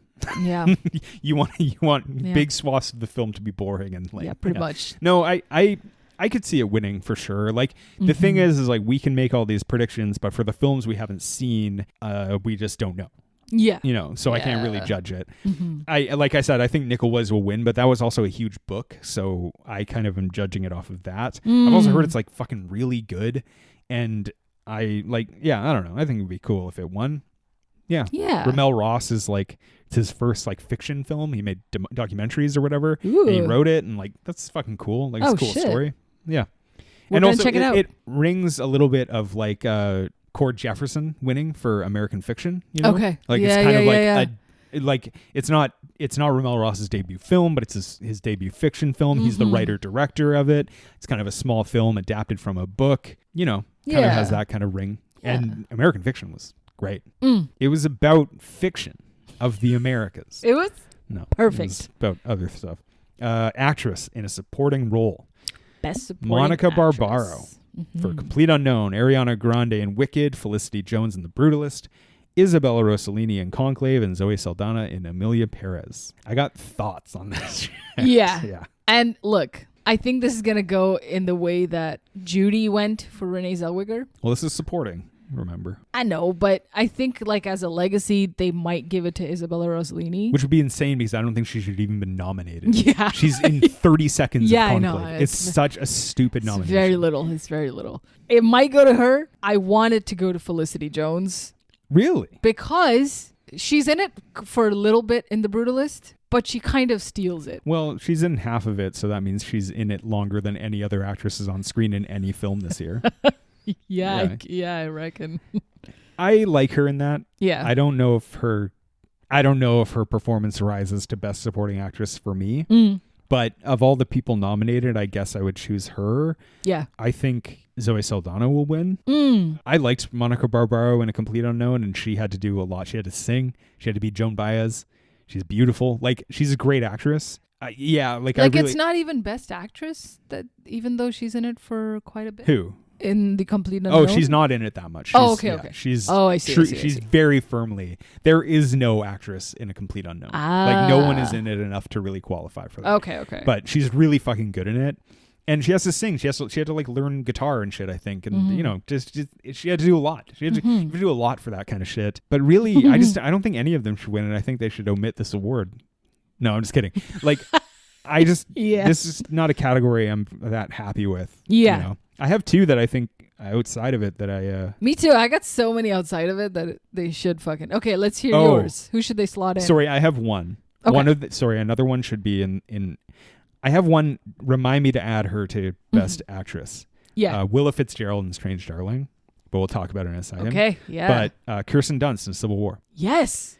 Right? Thank you. I was gonna say the same thing. Yeah, she's so good. Why the fuck is Civil War not even nominated anywhere, dude? Yeah. Also, Love Lies Bleeding should have gotten in. Come on, K-Stu. Yeah. She smashed it. Also, I mean, if we're talking about that quality level, Ariana DeBose and Craven the Hunt. No, just kidding. Yeah, like Love Lies Bleeding, that should have been also nominated for score. Yeah. Clint Mansell's score in that. I think it's Clint Mansell. Whatever, the whoever did it. Like, it's such a good fucking I could have seen Love Lies Bleeding also been nominated for original screenplay. Yeah. Because it's a really original screenplay. Totally. I totally agree. Yeah, that Rose Glass. She's a real fucking genius. Yeah. Goofy. So Goofy. you think Rossellini You want Jones. I think Rossellini will get it. I want Felicity Jones to get it. You know what? Only because I haven't seen the Bob Dylan film. Yeah. I think Saldana, I guess I could live with Grande for Wicked. I like Ariana Grande. Yeah. Never seen Wicked. Not going to.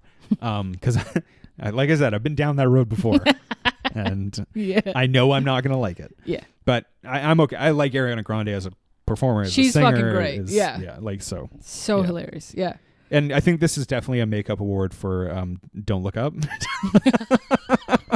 Because she obviously should have been nominated. Yeah, duh. Actor in a supporting role. Oh, I got some thoughts. Okay, best supporting nominees actor. for actor in a supporting role. Yes. Yura Borisov for Honora, Kieran Culkin for A Real Pain, Edward Norton for A Complete Unknown, Guy Pearce, The Brutalist, Jeremy Strong, The Apprentice. Everyone knows this is going to Kieran Culkin, so what do we think? You know what? I had it as a maybe. I want Kieran Culkin to win. Oh, okay. I assume they won't give it to him because there's so many bigger names. I think he will win. Okay, good. Because that would be great. Because I want that. But I thought it might go to Guy Pearce for The Brutalist. He's pretty great in The Brutalist. Yeah. I think this is unlike Story to the Ladies on the other side, I think this is a really competitive category. Mm-hmm. I think Culkin will win. I desperately want Yura Borisov to win for Honora. Yeah. I think that was like my favorite performance of the year. I think he's so fucking good in it. Oh, shit. Yeah, And absolutely. Yeah. Yeah, he's amazing. He's so fucking good. Yeah. Like, that it would be shocking if he gets it over. What I also love is that like he shows up in that movie, and I didn't know anything about Honora before I saw it. Like I knew that it was good. That's all I heard, and I was like, this sounds great. I don't want to know anything. Mm-hmm. He shows up in that movie, and he's just this like thug. Yeah. And then he turns out to be like the emotional. He's a gentle thug. He turns out to be like the emotional turning point of the film, and also the like stand-in for the audience. And you're just like, I love this man so much, and I want to kiss his bald head. Yeah. I want him to speak Russian to me. Like he's so fucking good, man. It's very powerful. Yeah. I agree. I have two that I would throw in though. Me too. Okay, you go first. So obviously fucking Wagner Moura for Civil War. He's so good in Civil War. I cannot believe how this movie was just what about Plemons in Civil War? I don't think it's not enough. Sorry, but he's in it as much as Isabella Rossellini. No, she's in it. She's in it quite a bit. He's only there in one scene. True. And Isabella Rossellini is like kind of the brings in the climax to happen. Like she's like she checks her email. Yeah. Congrats. She like gets the dirty Pope to like, haha, you did the dirty thing. She's there. She's in it. She's the third Pope. She's there. Yeah. She's actually the third Pope. Fuck. And fucking challengers. Which one? The tall one. Feist? Yeah. I had Josh O'Connor. Okay. Yeah. They're both so good. But either way, like, again, the thing is that like I think it's weird because that movie you could argue has three leading actors. Yeah. In Zendaya, O'Connor, and Feist. And but they're all actually three supporting actors. Yeah. Although you could argue Zendaya is the actress and they're supporting actors, but I think that canceled all of them out in a way. God. But I thought Josh O'Connor was amazing, and I love Feist too because I think Feist also has like the unsexy role of being the kind of dweeb. Yeah. And Josh O'Connor gets to be the dirty, sexy guy. Yeah. And that's tough, man. But he's amazing in it. Yeah. What also suffers this trifecta is Kinds of Kindness. I have something about Kinds of Kindness though too, but I agree. It should have Jesse Plemons should have gotten Best Supporting Nom. But also I have him in another category, actually. Okay. What do you have? But Best Actor. Okay, right. But we'll talk about that. Yeah, but I could argue too that I didn't want to talk about her, but like you could argue that Emily Stone should also have been nominated for Best Actress. Yes. Because they're in that's another fucking 4-hour fucking movie. And they have to play three different roles. Yeah, dude. Like, anyway. So I guess the supporting in Kinds of Kindness is Willem Dafoe. Yeah. Kind of. And isn't Margaret Qualley in for it? a moment? But she's like in it a little bit in all the stories. Yeah. So like, yeah, I mean, and Joe Alwyn is in all of them as well. Like it's anyway, but okay. I think Culkin will win. I want Borisov to win. I think Guy Pearce might get it. Okay. But I want Culkin to win. Fair. All right. Yeah. Oh, and I had another. You know how I am about this man. Yes. Nicholas Hoult and Nosferatu. No. And guess what? He's gonna come up again. Yeah. I think he's great in Nosferatu. Okay. It's really good. I'll put that in there. I don't give a shit about Nicholas Hoult. I'll tell you this. I know everybody loves this guy. He's kind of the least sexy part of that film, but I think he's pretty great. I think in most films he's just a guy. He's like, hey, we'll get film. Freaky Nick to just do Mad Max, fucking chrome face. Yeah. He's always just doing some whack shit. Oh, I disagree. I love him. I think he's a great actor. I think his appeal is that he is tall. He's hot too. He's got Harris Dickinson energy. Yes. He's attractive, but he can be a weirdo too. I don't think he can do good acting like Harris Dickinson can. I don't think he can do a subtle role. I don't think he's a good actor that way. You have to give him something maximalist for him to like have an impact. I disagree, and we'll talk about it in a second. Okay. All right. Well, all right. Actress in a leading role: Cynthia Erivo in Wicked, Carla Sofia Gascon for Emilia Perez, Mikey Madison for Honora, Demi Moore for The Substance, Fernanda Torres for I'm Still Here. Haven't seen that movie either. I think that Mikey Madison will win, and I want Mikey Madison to win because she's incredible. Yes. But I know that there's a lot of other real contenders in this category of films I unfortunately haven't seen. And so I think I will be wrong, but I want Mikey Madison to win. But who do you think will win? Mikey Madison. But only because I haven't seen the other movies. Okay. Demi Moore is also nominated for Best Actress. Yeah, no? And I don't think she should or will win. I think she will win because of the whole like legacy thing again. Great. And it was a fucking whack-ass movie that Hollywood enjoys. Having like, an older actress making a comeback, blah, blah, blah. Like, it'll be a fucking one of those. Feels a little hypocritical. Yes. But. And that is why I think Mikey Madison will lose out to Demi Moore, but I want very badly for Mikey Madison to get it for Honora. She was incredible. Like, it's so clear to me. That is like the number one choice. But I think they will give it to Demi Moore. I actually think since we've seen Honora to now, I think Mikey Madison has slotted down to like maybe being the third or fourth most likely contender. Yeah. I think the other Carla Sofia Gascon and Fernanda Torres are big. Yeah. There's a lot of heat behind them for these roles. And unfortunately, I've never seen them. Erivo in Wicked has kind of like, that seems like a foregone conclusion that she'd be nominated. Yeah. But like I said, I'm never going to watch that movie, so I have no idea. I'm sure she deserves it. She's a really good actress, and a really good interviewee, as we know. I have two that I would nominate, though. And one of them is whack, but I will justify it. Yeah. And another one is obvious. Yes. Nicole Kidman for Baby Girl. I cannot believe it's not even in the I think she should have been nominated, and I would have picked her to win. 100%. She's so good in that movie. I can't believe it's not nominated, dude. I know. Because then if it comes down to between Demi Moore and Nicole Kidman will get Nicole. It. She will take it. Better movie, better role. Like, I don't know. I fully agree. Yeah. I fully agree. My other one is crazy. Lily Rose Depp in Nosferatu is so fucking good. Yeah, she's crazy. She's amazing. Like, okay, Mikey Madison it's a very physical role Mikey Madison has to do. Lily Rose Depp, whatever you think about her, she fucking goes ham. Ape shit. And I really think she's amazing in that movie. Yeah. And I was saying this to a friend that like, I think she has this weird kind of like stank on her because she did The Idol, that crappy show. Bad show, yeah. But she's so good in this movie. She's fucking great. Yeah. I agree. It's lots of fucking robbery off this list, man. I can't believe Nicole Kidman. Why is she not on this? I honestly can't believe Demi Moore is nominated. I didn't think she was that good in that film. Like, and she's not in it. She's not in it half the time. No, like, I don't know. Yeah. Out there napping in the back room. Come on. Without a spine. Just letting the youngins do all the hard work. You got any that you would add? Well, Love Lies Bleeding. Stewart. Yeah. K-Stu should have been at least nominated. She's great. It was fucking amazing. Yeah. So that's a robbery for both my girlies. Nikki Kidd and Kay Stu. Yeah. Wow. So it's like so clear to me that they will just give it to Demi Moore and rob Mikey Madison of it. I hope they don't. I don't know. I don't think either of them will win.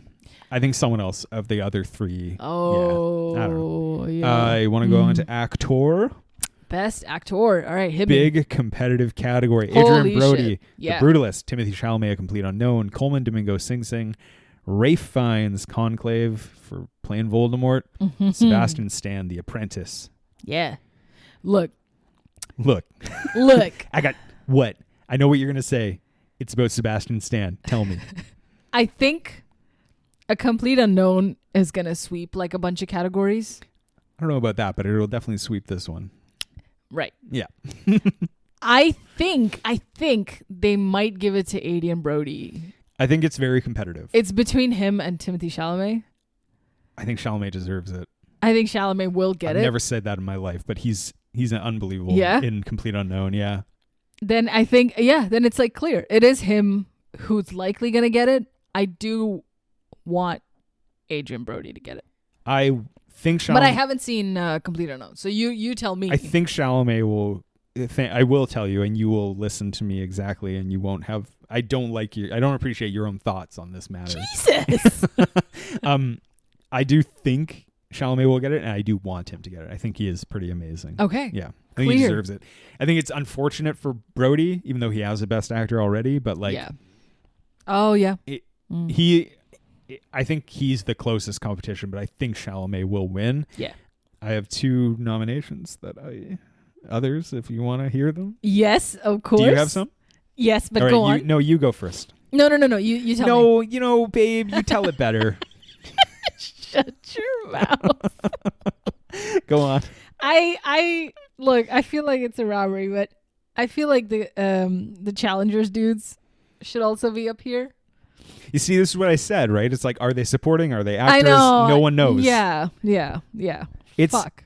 It's as confusing as their love for each other. All right. Anything? Is that it? And I don't think is it 2024? But like the Rebel Ridge guy was really good. Aaron Pierre. I thought about that too. He is really good. I don't know if he's like strong. He's not going to be strong enough to compete here. It would be a lovely nomination. Yeah. But that movie just doesn't have the prestige stank to it, you know. But I thought about him because I really loved Rebel Ridge, and he is like, he carries that movie in many ways, and he's such a, Mm-hmm. And on top of that, he was a voice in Mufasa. Hello, Mr. Mufasa. Does the Academy not give a fuck? Come on. Or something? Come on. Okay, I got 2. Jesse Plemons in Kinds of Kindness. I thought he was really Best fucking actor? great. Best actor. Yeah, he's in all the things. Yeah, almost the lead in every story. Totally agree. He's so fucking good in it. And you could argue, like I said, Emma Stone for actress. You could argue the same thing on the other side. But she's won enough. Okay. But yeah, like he's great. Kinds of Kindness is an underrated film. I really enjoyed it. Nicholas Hoult. In Juror number 2. Oh, interesting. Yeah. Okay. Yeah. When you said he couldn't do a normal role, I was like, he's pretty normal in this film, but he's doing, I think, a lot of subtly interesting stuff. And I really like him in this, He's like, is he normal? He's always on edge. He's committed a crime the whole time is tweaking out. He's the second juror. Yes. It's a big job. Yes, but the only reason I say subtle is because he doesn't have to restrain himself in any way. He can do the most because the role asks for him to do the most. Not in every this movie. Scene. He's got to be like all tamped down. He's got to be like, no, I didn't kill anybody. Okay. It's this whole thing. In the courtroom, yeah. All right. And the jury room. That's what I meant with the other jurors. In the jurors' room inside the court. The rural where juror. The rural juror. Yeah, I loved him in that movie. Fuck. All right. Best director. Nominees: Jacques Audiard for Emilia Perez, Sean Baker for Anora, Brady Corbet for The Brutalist, Coralie Farget for The Substance, and James Mangold for A Complete Unknown. Yeah, I mean, he'll get it. James Mangold will get it for A Complete Unknown. 100% no. Really? Nope. You don't think? Nope. I think I think they'll give him a prestige thing. But I want Sean Baker to win for Anora. I want Sean Baker to win for Anora. Mm-hmm. I think Brady Corbet will win. For Brutalist. Yeah. Right. Shit. Because I also think Brutalist will win Best Picture. But we'll get to that. But I think this will be a match on those. But yeah. Oh. I have two other ones I could throw in if you want to hear them. Yeah. Nicholas Hoult for juror number 2. Fuck out of here. I think Ed Berger for Conclave should have probably taken the place of James Mangold. Yeah. I'm surprised. I feel like he was the 6th choice, Mm-hmm. And then Roger Ebert for Nosferatu. Yeah. I think he deserved it. Yeah, dude. Robbery. Yeah. Yeah. I also think Nosferatu probably should have gotten nominated for like adapted screenplay too. Like, Right.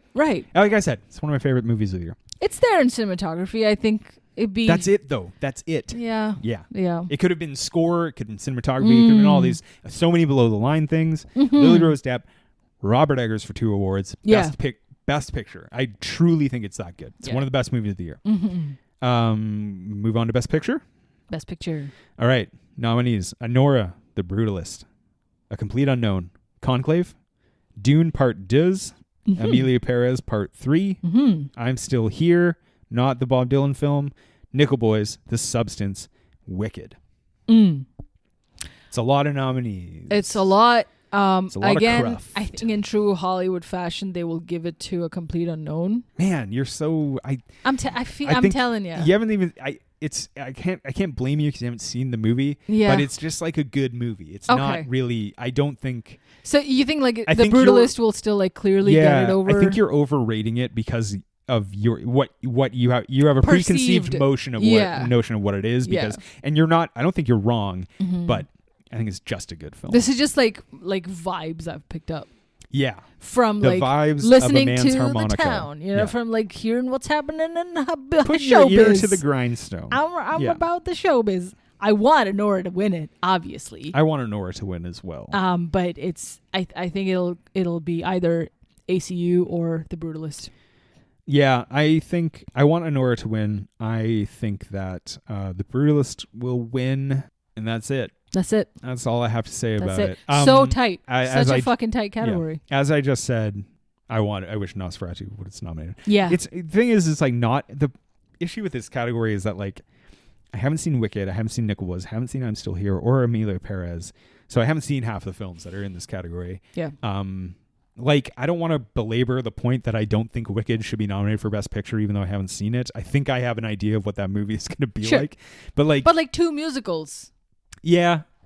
Yeah. Frankly, don't think The Substance should be nominated for Best Picture. It's just not that fucking good. No. It's really just not. It's strictly goofy, and I think it's like unique to what it has offered. 100%. Compared to like the trauma movies, which obviously would never see the light of day, or like other like body horror films. Yeah. I'm surprised it even like got so many noms. Me too. Like I didn't really think it was. I didn't think good. Hollywood would be like, we should. Like I said before, like it's just not enough of a movie. It's not a full enough film, I think, to really. Well, that's why I was surprised when you said like for cinematography you wanted The Substance to kind of have a shot. I thought cinematography and a bunch of other below the line stuff I would be totally fine with, but the screenplay was completely baffling. Yeah.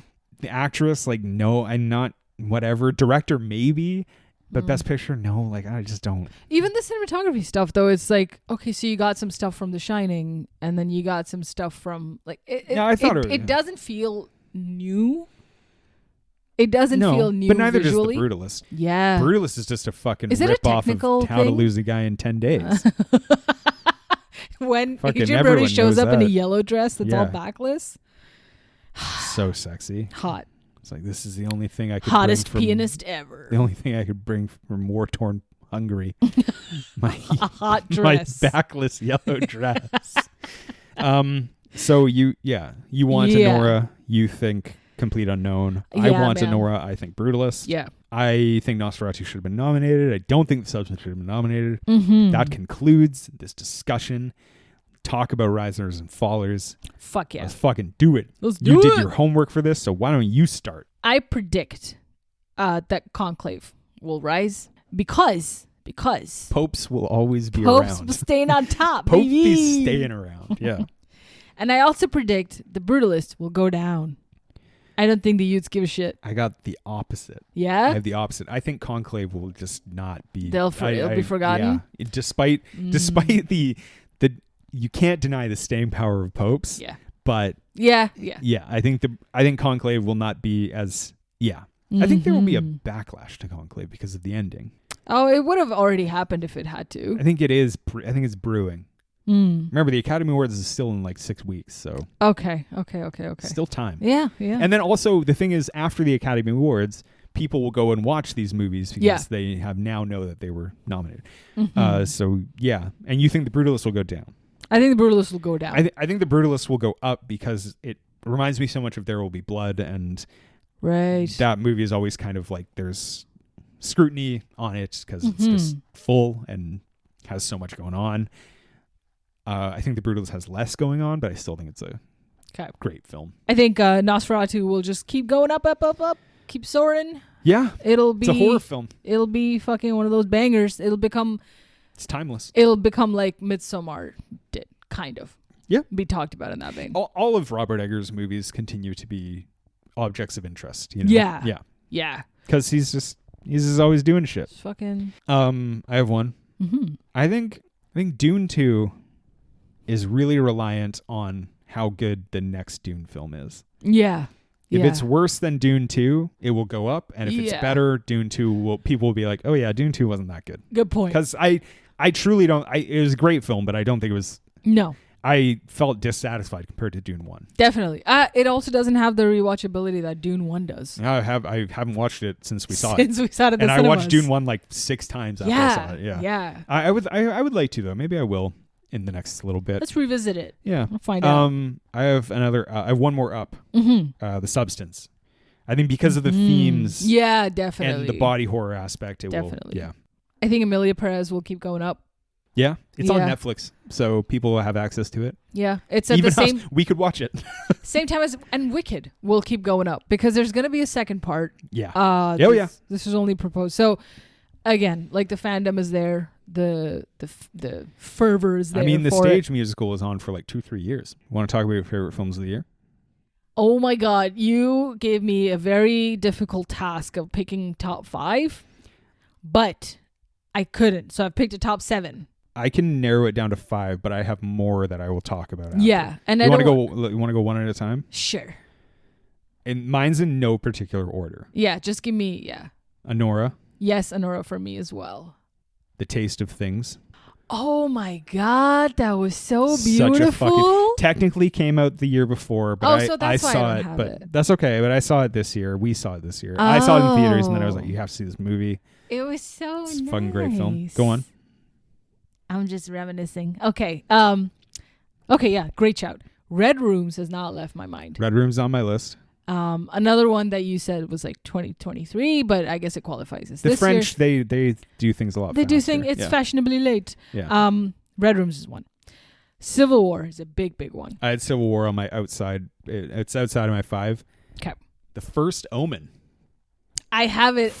I love that film. I have it on my list as well. That movie was so good, man. Underrated. I know. Also, Nell Tiger-Free in that film.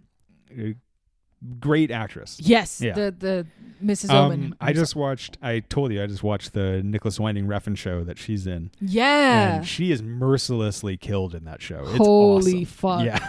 Oh boy. That's a great First Omen is fantastic. Too Old to Die Young is great, but First Omen I really loved. Yeah. I agree. I can't wait for that. Arkasha Stevenson, the director, cannot wait for what she's going to do next. I'm so excited for amazing. Go on, give me one. Baby Girl. Yeah, I loved Baby Girl. It's up there. I thought it would be ruled one of my favorites for the first like half of it, and then but I loved it. I really thought it was a great film. I got one. Yeah, Nosferatu, probably my favorite film of the year. Yeah, it's great. I don't know how much more you can say about it. Just go look on Instagram at film nerds they're jerking off to Nosferatu right now. That's all they're doing. That's what they've been doing for the last month. Oh, put it away. It's What's Inside. That was a cool film. It was on Netflix. Yeah, it's fucking dope. It's in my top 5 for sure. I love that the guy who has the machine. Yeah. He was great. He's so good. All of the performers. It was like bodies, and it just such a fucking... Juror number 2. No surprise. I really like that movie a lot. Snack Shack for me. Snack Shack was really dope. Fun. It's like outside of the top 5, but it was fantastic. And the short guy, the entrepreneurial guy from Snack Shack, LaBelle. Gabriel LaBelle. He's great. He is Lorne Michaels in Saturday Night, and he's brilliant. Steven Spielberg in The Fabelmans. Oh, he's a great actor. Good. He's so good. And so for that reason, Saturday Night was also like a really fun watch. He's like one of the few actors who has hardcore theater kid energy, who I'm like, I love this little fucker. Yeah. Yeah. He's amazing. He's such a good actor. Yeah. Snack Shack.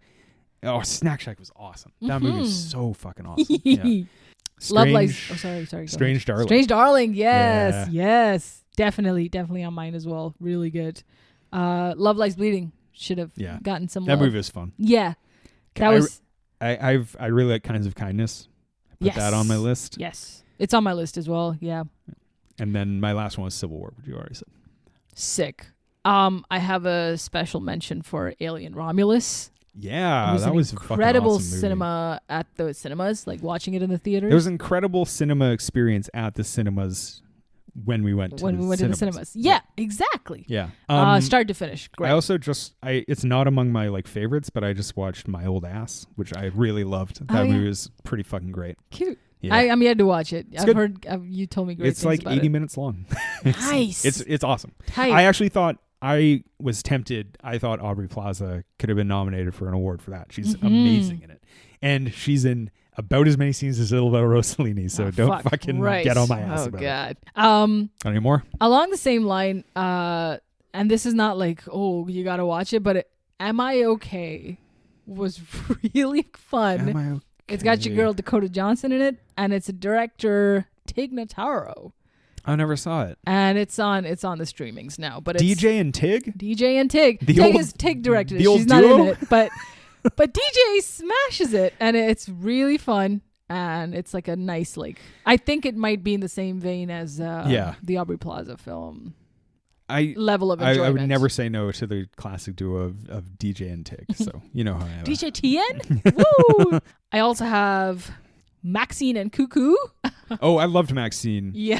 Cuckoo I didn't love as much. No, but it's like interesting enough to like watch it one time for show. Yeah. For it was like fun, but Maxine I thought was like a really good film. And it wasn't like amazing. I still like X the most. But. Yeah. And there's so many. There's so many that I have not seen that I want to see. Oh yeah. Of which like I made a list of like 5 that I really want to make sure I knock them out. So this like fucking went under the radar for me. It's 98% Rotten Tomatoes. Good one is an American drama film written produced by India Donaldson. Anyway, whatever. It looks fucking sick. Look, if DJ and Tig aren't involved, I don't care. It's like it's got the Utes. I don't know anybody who's in this. But yeah, I think it's just a road trip to the Catskills with your dad. Hell yeah. Who's the dad?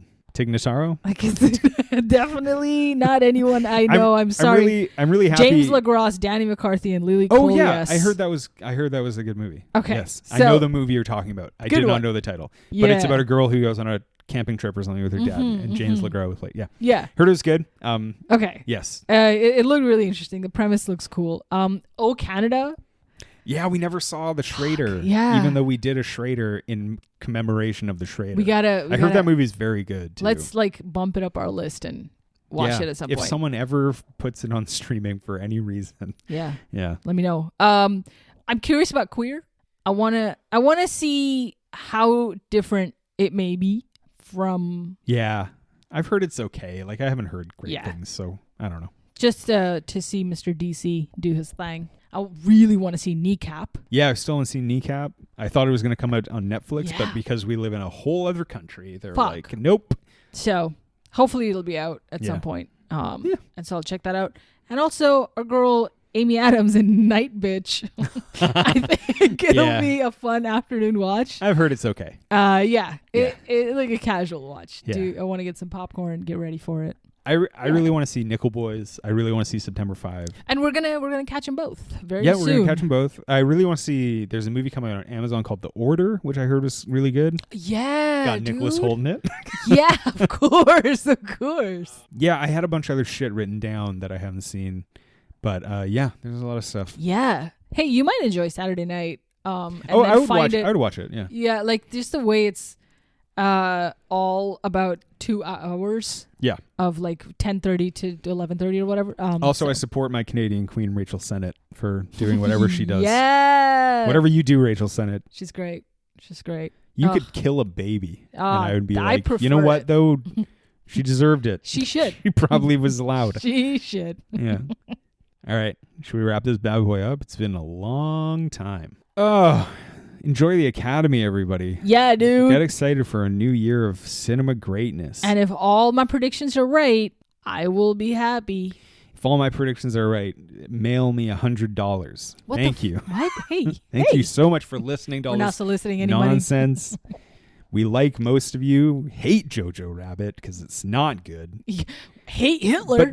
But yeah, I want people to know that at the same time, we also hate Hitler. Yes. You can hate that movie and hate Hitler. We do both. I thought you said hail. Yeah, I kind of hate Hitler. Hate Hitler. I said hate. I said hate. All right. Yes. I'm a big fan of the film A Hidden Life, and that film hates Hitler. Yeah. Thank you for listening. Terrence Malick supports me. I love you. Goodbye.